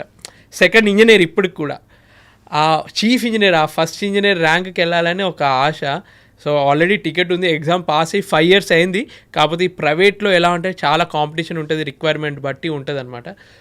చిన్న కంపెనీస్లో ఇప్పుడు మీకు చెప్పాను చూడండి, కొన్ని ఇల్లీగల్గా నడిచే కంపెనీస్, అంటే తెలియకుండా అటువంటి కంపెనీస్లో వాళ్ళు ఇస్తా అంటున్నారు చీఫ్ ఇంజనీర్గా అవ్వచ్చు మీకు రండి అని చెప్పి. కానీ నాకేంటంటే అలాంటి కంపెనీకి వెళ్ళి నా నేమ్ ఖరాబ్ చేసుకోవడం నాకు ఇష్టం లేక నేను మంచి కంపెనీలోనే చీఫ్ ఇంజనీర్ అవుదామని వెయిట్ చేస్తున్నాను. That will be my greatest achievement. ఇప్పటివరకు నా అచీవ్మెంట్ అంటే ప్రతి షిప్లో నాతో వర్క్ చేసిన వాళ్ళు నన్ను తిట్టుకోకుండా వీడితో ఉన్నందుకు మంచిగానే ఉన్నారా బాబు అనిపించుకున్నా, అదే అచీవ్మెంట్ నాకు. So sweet. మీరు అనుకున్నటువంటి రావాలి అనుకుంటున్నటువంటి ఆ ప్రమోషన్ కూడా యాజ్ అ చీఫ్ ఇంజనీర్ మీరు త్వరలో రీచ్ అవ్వాలని మనస్ఫూర్తిగా కోరుకుంటున్నాను నేను కూడా. అండ్ మీ యూనిఫామ్ గురించి చెప్పండి. ఒక మర్చెంట్ నేవీలో మీ యూనిఫామ్ని రిప్రజెంట్ చేస్తూ మీ యూనిఫామ్ గురించి తెలుసుకోవాలి అని అనుకుంటే ఏం చెప్తారు? What does this particular logo stand for? వీటిని ఏమంటారు? What does this white and black combination stand for? మీ యూనిఫామ్ గురించి డీటెయిల్గా చెప్పండి. డీటెయిల్గా అంటే ఇప్పుడు మనకు ఇండియన్ ఎయిర్ ఫోర్స్ ఉంది, వాళ్ళకు ఒక యూనిఫామ్ ఉంటుంది. బట్ అదే మన ప్రైవేట్ కమర్షియల్ ఎయిర్పోర్ట్లో కూడా వేసుకునే యూనిఫామ్ మీరు చూసి ఉంటారు. వాళ్ళు కూడా white shirt, black pants, cap, epaulettes అన్నీ పెట్టుకొని వాళ్ళు కూడా ఉంటారు. సో మన షిప్పింగ్లో కూడా ఏంటంటే ఇండియన్ నేవీకి సంబంధించింది మనకు బ్రిటిష్ వాళ్ళు పరిపాలించారు కాబట్టి వాళ్ళు యూజ్ చేసే యూనిఫామ్కి కొన్ని మాడిఫై చేసుకొని మనం కూడా యూజ్ చేసాం ఇండియన్ నేవీకి. సో దాన్ని రిప్రజెంట్ చేసేది కూడా మెర్చెంట్ నేవీ. అంటే ఆ ప్యారలల్గా ఇది కమర్షియల్ సెగ్మెంట్ కాబట్టి మాకు డిసిప్లిన్ కోసం ఒక రెస్పాన్సిబిలిటీ తెలియాలి అని చెప్పి ఒక యూనిఫామ్ ఉండాలి అని చెప్పి మాకు ఈ యూనిఫామ్ కంటిన్యూ చేస్తారు. దీని స్పెషాలిటీ పర్టికులర్గా అంటే బ్లాక్కి కలర్కి సింబలైజేషన్ ఏం లేదు, కానీ డీసెంట్గా రెస్పెక్ట్ఫుల్గా ఉండడానికి మెయిన్గా పర్టికులర్గా ఒక మెర్చెంట్ ఒక్కొక్క ర్యాంకుకి ఒక్కొక్క స్పెసిఫికేషన్ అర్థం కావాలి జనాలకి అని చెప్పి ప్రతి ఒక్కరికి ఒకటే యూనిఫామ్ ఉంటుంది, బ్లాక్ ప్యాంటు, వైట్ షర్ట్. వేరే కంట్రీ వాళ్ళకి వైట్ ఉండొచ్చు, మాకేంటంటే ఇది ఒక్కటి. దీంతో మా ర్యాంక్ ఏంటో తెలుస్తుంది, దీన్ని అప్లెట్ అని అంటారు. అప్లెట్. సో నేను as a junior engineer join అయినప్పుడు ఓన్లీ ఒక్కటే ఉండేది. తర్వాత 4th ఇంజనీర్, 3rd ఇంజనీర్ అయినప్పుడు ఇంకొకటి యాడ్ అయింది. తర్వాత ఇప్పుడు 2nd ఇంజనీర్ కాబట్టి ఇంకొకటి యాడ్ అయింది. చీఫ్ ఇంజనీర్ అయితే ఇంకొకటి అవుతుంది. వేరే చిన్న కంపెనీకి వెళ్తే వస్తుంది అది వెంటనే, కానీ హోప్ఫుల్లీ నెక్స్ట్ టైం ఇంటర్వ్యూకి వచ్చినప్పుడు ఆ 4 అప్లెట్స్ తోటి వస్తాను నేను. కానీ ఇంజనీర్స్కి, డెక్ ఆఫీసర్స్కి కానీ వేరే వాళ్ళకి ఎక్స్ట్రాగా మాకు ఒకటి ఉంటుంది. అంటే డెక్ ఆఫీసర్స్గా పనిచేసే వాళ్ళకి కూడా సేమ్ ఇట్లనే ఉంటుంది. 3rd officer, 2nd officer, chief officer, క్యాప్టెన్కి కూడా 4 ఉంటాయి అనమాట. ఆ క్యాప్టెన్కి కానీ చీఫ్ ఇంజనీర్కి మధ్యలో ఒక కలర్ డిఫరెన్స్ ఉంటుంది. అంటే మన మనుషుల కలర్ టైప్ కాకుండా దీంట్లో మీరు మధ్యలో పర్పుల్ కలర్ చూస్తారు చూడండి. ఈ పర్పుల్ కలర్ ఎప్పుడు వచ్చిందంటే టైటానిక్లో షిప్ మునిగినప్పుడు డెక్ డిపార్ట్మెంట్లో ఉండేవాళ్ళు, బయట ఉండేవాళ్ళు చాలామంది తప్పించుకోవడం అంటే ప్రాణాలు కాపాడుకోవడానికి లైఫ్ బోట్ మీద ఎక్కి వెళ్ళారు, కానీ ఎక్కువ మంది ఇరుక్కొని అసలు బతకలేని సిచ్యువేషన్లో చనిపోయింది. అంటే షిప్కి నిరంతరం మునిగే అంతసేపు పవర్ సప్లై ఇవ్వడానికి కృషి చేసి అందులోనే ఇంజన్ డిపార్ట్మెంట్లోనే ఉండి చనిపోయిన అనమాట. ప్రతి ఒక్క ఇంజనీర్ కూడా బతకలేదు. సో వాళ్ళకి ఇచ్చే రెస్పెక్ట్ అప్పుడు ఇంగ్లాండ్ క్వీన్ మీ ఇంజనీర్స్కి అంత రెస్పెక్ట్ ఇవ్వాలి కాబట్టి అని చెప్పి మీకు స్పెషల్గా అని చెప్పి ఈ కలర్ ఒకటి యాడ్ చేశారనమాట. సో ఇది ఒక్కటి స్పెషాలిటీ అనమాట. సో కొందరు అడుగుతారు అంటే ప్రతి ఒక్క దగ్గర డిపార్ట్మెంట్స్ మధ్యలో కొన్ని చిన్న ఈగో ఇష్యూస్ ఉంటాయి. బట్ నాకేమనిపిస్తుంది అంటే tech department, engine department, food department 3 ఈక్వలే. బట్ నేను as an engineer I feel more మా డిపార్ట్మెంట్ ఎక్కువ అన్న ఫీలింగ్ నాకు ఉంటుంది. 100% ఉండి తీరాలండి. యాటిట్యూడ్ చాలా అవసరం. 100% మీరందరూ అక్కడ ఉన్న మెషినరీ, ఎక్విప్మెంట్, సేఫ్టీ మీరు ఎన్ష్యూర్ చేయకపోతే ఇంతమంది సేఫ్గా ట్రావెల్ చేయలేరు. అండ్ డెఫినెట్లీ అసలు షిప్ ముందుకి కదలదు కదా. సో అందరి సేఫ్టీ అంటే కేవలం మెషినరీ సేఫ్టీయే కాదు, ట్రావెల్ చేస్తున్న passenger safety is also your responsibility, which is the most important key responsibility also మనం చెప్పాలి అది. అండ్ బేసికల్గా అండి మెరిటైమ్ ఇండస్ట్రీలో ఈ పర్టిక్యులర్ చేంజెస్ వస్తే ఇంకా బాగుంటుంది అని మీరు looking forward for that change in the system ఏమన్నా మీరు సజెస్ట్ చేసేవి ఉన్నాయా? మెయిన్గా కొత్తగా జాయిన్ అవుతున్న వాళ్ళు చాలామంది బ్రోకర్స్, ఏజెంట్స్ నాకు ఇప్పటికీ ఇన్స్టాగ్రామ్లో కానీ యూట్యూబ్లో కానీ అన్నా నేను ఆ ఏజెంట్కి 3 లక్షలు ఇచ్చాను, వాడు షిప్లో ఎక్కిస్తా అన్నాడు, ఎక్కించలేదు. అప్పుడప్పుడు ఎలా అంటే ఆ అబ్బాయి నాకు ఫోన్ చేసి మా అమ్మతో ఒకసారి మాట్లాడతారా అని వాళ్ళ అమ్మ నాతో మాట్లాడి నేను కూలి పని చేసుకుంటాను, మా అబ్బాయిని ఫస్ట్ టైం ముంబైకి తీసుకొచ్చిన ఒక్కడేమొస్తాడని చెప్పి నేను కూడా వచ్చినాను. ఒక ఏజెంట్కి మేము ఏదో అప్పు తీసుకొని 3 లక్షలు కట్టినాము, పోర్ట్కి తీసుకెళ్ళిండు, షిప్ ఎక్కనియలేదు. అటువంటి నాకు కాల్స్ విన్నప్పుడు నేను అనుకుంటాను ఎందుకు ఇంకా ఈ జనరేషన్లో కూడా నేను ఇంత చెప్పినా కానీ నేను వీడియోస్లో నేను అప్పుడప్పుడు చెప్తూ ఉంటాను, మీరు మోసపోకండి, ఏ ఏజెంట్కి డబ్బులు ఇవ్వకండి, మీరు వెళ్తే కరెక్ట్ పాత్రలో వెళ్ళండి. మన దగ్గర ఏంటంటే ప్రతి దానికి ఎవరైనా ఆశ చూపిస్తే 3 లక్షలు ఇస్తే జాబ్ ఇస్తా అంటే అది నమ్మకుండా వాళ్ళు నిజంగా గుడ్డిగా నమ్మి ఇస్తున్నారు. వాళ్ళు ఏం చెప్తారు, వాళ్ళు ఫేక్, అరే మీకు షిప్ ఇస్తున్నాం ఇంకో ఈ కంట్రీ నుంచి ఎక్కాలని ఫేక్ టికెట్లు ఒకటి ప్రింట్ చేస్తారు. ప్రతిదీ ఏది కావాలంటే అది ఫేక్గా వాళ్ళు చేసి నిజంగా జరుగుతున్నట్టు వాళ్ళని బ్లేమ్ అంటే నమ్మిస్తారనమాట. ఇక్కడ మోసం చేసేవాడి కన్నా మోసపోతున్న వాళ్ళదే తప్పు. నేను వాళ్ళకి చెప్పేది ఒకటే, మోసపోయిన తర్వాత రాకండి, ముందే మీరు కొంచెం ఆలోచించండి, ఎవరికి డబ్బులు ఇవ్వకండి.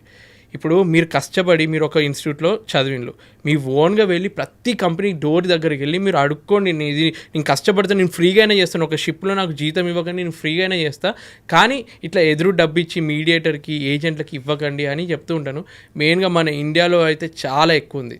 అంటే ఇప్పుడు మన శ్రీకాకుళం సైడ్లో కళింగపట్నం అనే ఒక ప్లేస్ ఉంది, అక్కడ ప్రతి ఇంటికి ఒక సీఫేర్ అని ఉంటాడనమాట. గుజరాత్లో కొన్ని ప్లేసెస్, ఇట్లాంటి ప్లేసెస్లో ఏంటంటే ఆ జనాలకి డెస్పరేట్ ఉంటారనమాట, ఎట్లయినా షిప్ ఎక్కాలి. వాళ్ళది ఒక పాత అనమాట. ఈయనకి ఒక ఆయన 3 లక్షలు ఇచ్చిండంట, షిప్ దొరికిందంట, ఆయన ఎట్లా షిప్ ఎక్కిండు కదా, ఇంకా 10 మంది ఇస్తారు, వాడేదో 2-3 ఇస్తాడు, మిగిలిన డబ్బులు వేసుకొని పారిపోతాడు, డబ్బులు ఒక్కసారి వచ్చిన తర్వాత. సో ఇదొకటి తప్పు, ఇది ఇండస్ట్రీది అని చెప్పను, ఇస్తున్న మా జనాలదే తప్పు, అలా నమ్మకండి అన్నది మెయిన్గా చెప్తున్నాను. ప్లస్ ఏంటంటే ఇవన్నీ కొన్ని ఇన్స్టిట్యూట్స్ కూడా ఉన్నాయన్నమాట, కొన్ని చెత్త ఇన్స్టిట్యూట్ వితౌట్ లైసెన్స్, ఏదో చీప్గా వాళ్ళు ఒక 2 లక్షలు 3 లక్షలు కోర్స్ చేపిస్తే మీకు షిప్ ఇస్తామని చెప్పి ఆ ఇన్స్టిట్యూట్ వాళ్ళకి జాబులు ఇప్పిస్తా అని చెప్పి డబ్బులు తీసుకొని ట్రైనింగ్ ఇచ్చిన తర్వాత కూడా షిప్లు ఇవ్వరనమాట, స్పాన్సర్షిప్ ఇవ్వరనమాట. సో అటువంటి కంపెనీస్ చాలా, అంటే ఇన్స్టిట్యూట్స్ చాలా ఉన్నాయి. వాటన్నిటి మీద లీగల్ యాక్షన్ తీసుకునే సిస్టమ్ రావాలి. నా మెయిన్ ఏంటంటే ఇప్పుడు సోషల్ మీడియాలో నాలాంటోడు ఇంకా ఎవరైనా ఉంటే వాళ్ళందరినీ చూసి అబ్బా ఆయన మంచిగా ఉన్నాడు, మంచి పేరు తెచ్చుకున్నాడు, మంచి సంపాదిస్తున్నాడు, ఇట్లా కూడా నాకు కొడుకు అవ్వచ్చు, నేను కూడా ఇట్లా అవ్వాలి, నాకు తిరగాలని ఉంది, అన్ని పాజిటివే చూస్తున్నారు. కాబట్టి కింద బయట కనిపిస్తున్న అది చూస్తున్నారు, కానీ కింద ఎంత డర్ట్ ఉంది, ఎంత చెత్త చెదరం ఉంది, అవన్నీ వాళ్ళు అబ్జర్వ్ చేయట్లేదు. అవన్నీ కూడా ఉంటాయి. అంటే నాకు లక్ బాగుండి నేను ఏదో గవర్నమెంట్ కంపెనీ ద్వారా తెలియకుండా నేను ఈ దారిలోకి వచ్చాను, కానీ ఈ కాలంలో అయితే ఈ క్రేజ్ని యూజ్ చేసుకొని చాలామంది మోసాలు చేస్తున్నారు. సో ఈ మోసాలు బేసికల్గా అసలు what is the right procedure to get in to merchant navy అండి? మీరు ఒకవేళ ఇంజనీరింగ్ చేస్తే, మెకానికల్ ఇంజనీరింగ్ కానీ మెరైన్ ఇంజనీరింగ్ చేస్తే మీరు జాబ్ తెచ్చుకోవడానికి, ఒకవేళ నేను మెకానికల్ ఇంజనీరింగ్ చేశాను, నేను కంపెనీస్ అప్లై చేసినట్టే మీకు నోటిఫికేషన్స్ వస్తాయి. ఇప్పుడు అడ్డమైన చెత్తంతా జనాలు చూస్తున్నారు, ఇన్స్టాగ్రామ్లో ఏవేవో చూస్తారు. దాని బదులు మీరు ఎంప్లాయ్మెంట్కి సంబంధించినవి గూగుల్లో ఎన్నో సైట్స్ ఉంటాయి. ఒకప్పుడు మాకు ఎంప్లాయ్మెంట్ న్యూస్ అని చెప్పి ఒక న్యూస్ పేపర్ వచ్చేది, అది తీసుకోండి. అటువంటివి తీసుకుంటే మీకు ప్రతి ఇన్ఫర్మేషన్ వస్తుంది. షిప్పింగ్కి సంబంధించినవి కూడా కొన్ని ఉంటాయి, అట్లా సిఎన్ జాబ్ అని చెప్పి కొన్ని ఉంటాయి అనమాట. అవన్నీ చూసుకొని మీరు కంపెనీకి సంబంధించిన ఈమెయిల్ ఐడికి మీరు అన్ని మెయిల్ చేయండి, నాకు జాయిన్ అవ్వాలని ఉంది. ఫస్ట్ ట్రైనింగ్ కోసం ప్రాపర్ ట్రైనింగ్ ఇన్స్టిట్యూట్, లైసెన్స్ ఉన్న ఇన్స్టిట్యూట్ని వెతుక్కోండి. అవన్నీ మీకు dgshipping.gov.in తెలుస్తుంది. దీనికే లైసెన్స్ ఉంది, దీనికే ఆర్పిఎస్ఎల్ నెంబర్ ఉంది అని చెప్పి లైసెన్స్ ఉన్న ఇన్స్టిట్యూట్లోనే జాయిన్ అవ్వండి. జాయిన్ అయ్యే ముందు కూడా అందులో చదివిన వాళ్ళకి జాబ్స్ వచ్చాయా, షిప్ నిజంగా ఎక్కుతున్నారా, దాని ప్లేస్మెంట్స్ ఎట్లున్నాయో మీ భవిష్యత్తు కోసం మీరే రీసెర్చ్ చేసి మీరు జాయిన్ అవ్వాలి. ఒకరు వచ్చి మీకు అది బాగుంటుందని నోటి వరకు ముద్ద తెచ్చి ఎవ్వరు పెట్టరు. ఈ కాలంలో ఎవ్వరు బిజీలో వాళ్ళు ఉంటారు. మీరు తెలుసుకొని మీరు రీసెర్చ్ చేసి మంచి ఇన్స్టిట్యూట్లో జాయిన్ అవ్వండి. తర్వాత కూడా జాబ్ రాకపోతే మీరు కష్టపడండి. ముంబై కానీ, వైజాగ్ కానీ, ఏదైనా చెన్నై కానీ వెళ్ళి అక్కడ ఒక 6 నెలలు తిరగాల్సిందే. ప్రతి ఒక్క ఆఫీస్కి వెళ్ళి మీ ఎంతూసియాజం చూపెట్టండి. నాకు ఈ వర్క్ వచ్చు, ఫ్రీగా అయినా చేయడానికి ప్రయత్నించండి 1 year అట్లా. తర్వాత అట్లా లీగల్గా వెళ్ళండి. అంతేగాని డబ్బులు స్టార్టింగ్ షార్ట్ కట్ వేలో వెతుకుని ఆ 3 లక్షలు ఇచ్చానని చెప్పి మళ్ళీ ఇంకో ఏజెంట్కి ఇంకో డబ్బులు ఇచ్చేటోళ్ళు కూడా కొందరు ఉన్నారు. వీడు కాకపోతే ఇంకొకటి ఇస్తాడని చెప్పి అలా లాస్ అయిపోయి తర్వాత ఇదంతా తలనొప్పింది. కానీ మళ్ళీ ఇంటికి వచ్చి మామూలు రైతు పని అలా ఫార్మింగ్ పని చేసుకుంటున్న కుటుంబాలని కూడా చూశాను. సో లీగల్గా మీరు వెళ్ళి మంచి ఇన్స్టిట్యూట్, మంచిగా కంపెనీ ప్లేస్మెంట్ ఇంటర్వ్యూస్ ఇచ్చి షిప్ ఎక్కితే అది బెస్ట్ నా దృష్టిలో. వండర్ఫుల్ అండి. అసలు షిప్పింగ్ ఇండస్ట్రీకి సంబంధించి ఎన్ని కొత్త విషయాలు తెలుసుకున్నానో నేను ఇంటర్వ్యూ ద్వారా. అక్కడ మీ లైఫ్ ఎలా ఉంటుంది, మీ మెంటల్ కండిషన్స్ ఎట్లా ఉంటాయి, ఫ్యామిలీని ఎలా మిస్ అవుతారు, స్ట్రెస్ని ఎలా హ్యాండిల్ చేసుకుంటారు, ఇన్నిటిని ఇవాళ తెలుసుకోవడం నాకు నిజంగా మిమ్మల్ని ఇంటర్వ్యూ చేసే ఈ ఆపర్చునిటీ ఇచ్చినందుకే I have to really feel gratitude to you. అసలు నేను మీకు థ్యాంక్స్ చెప్పాలి. ఎందుకంటే నేను ఇంత బాగా ఎక్స్ప్రెస్ చేయగలగడానికి మీరు అడిగిన క్వశ్చన్స్ హెల్ప్ అయ్యాయి. ప్లస్ నేనైతే మెయిన్గా కన్వే చేద్దాం అనుకున్నాను, ఏదైతే యంగ్స్టర్స్ రావాలనుకుంటున్న వాళ్ళకి మంచి వేలోనే రావాలి, ఎటువంటి వాళ్ళకి ఏ బ్రోకర్కి ఏ ఏజెంట్కి డబ్బులు ఇవ్వద్దు అన్న మెయిన్ ఇన్ఫర్మేషన్ ఇద్దాం అనుకున్నాను. మీ ద్వారా ప్రతి ఒక్కరికి ఈ ఇన్ఫర్మేషన్ రీచ్ అవుతే అదే నాకు చాలా హ్యాపీనెస్. వండర్ఫుల్ అండి. Wishing you all the very best. And మీరు అనుకుంటున్నటువంటి ఆ చీఫ్ ఇంజనీర్ ర్యాంక్ అతి త్వరలో మీ దగ్గరికి వచ్చేయాలని మనస్ఫూర్తిగా కోరుకుంటూ good luck to you Rajasekhar గారు. థ్యాంక్ యూ వెరీ మచ్ అండి.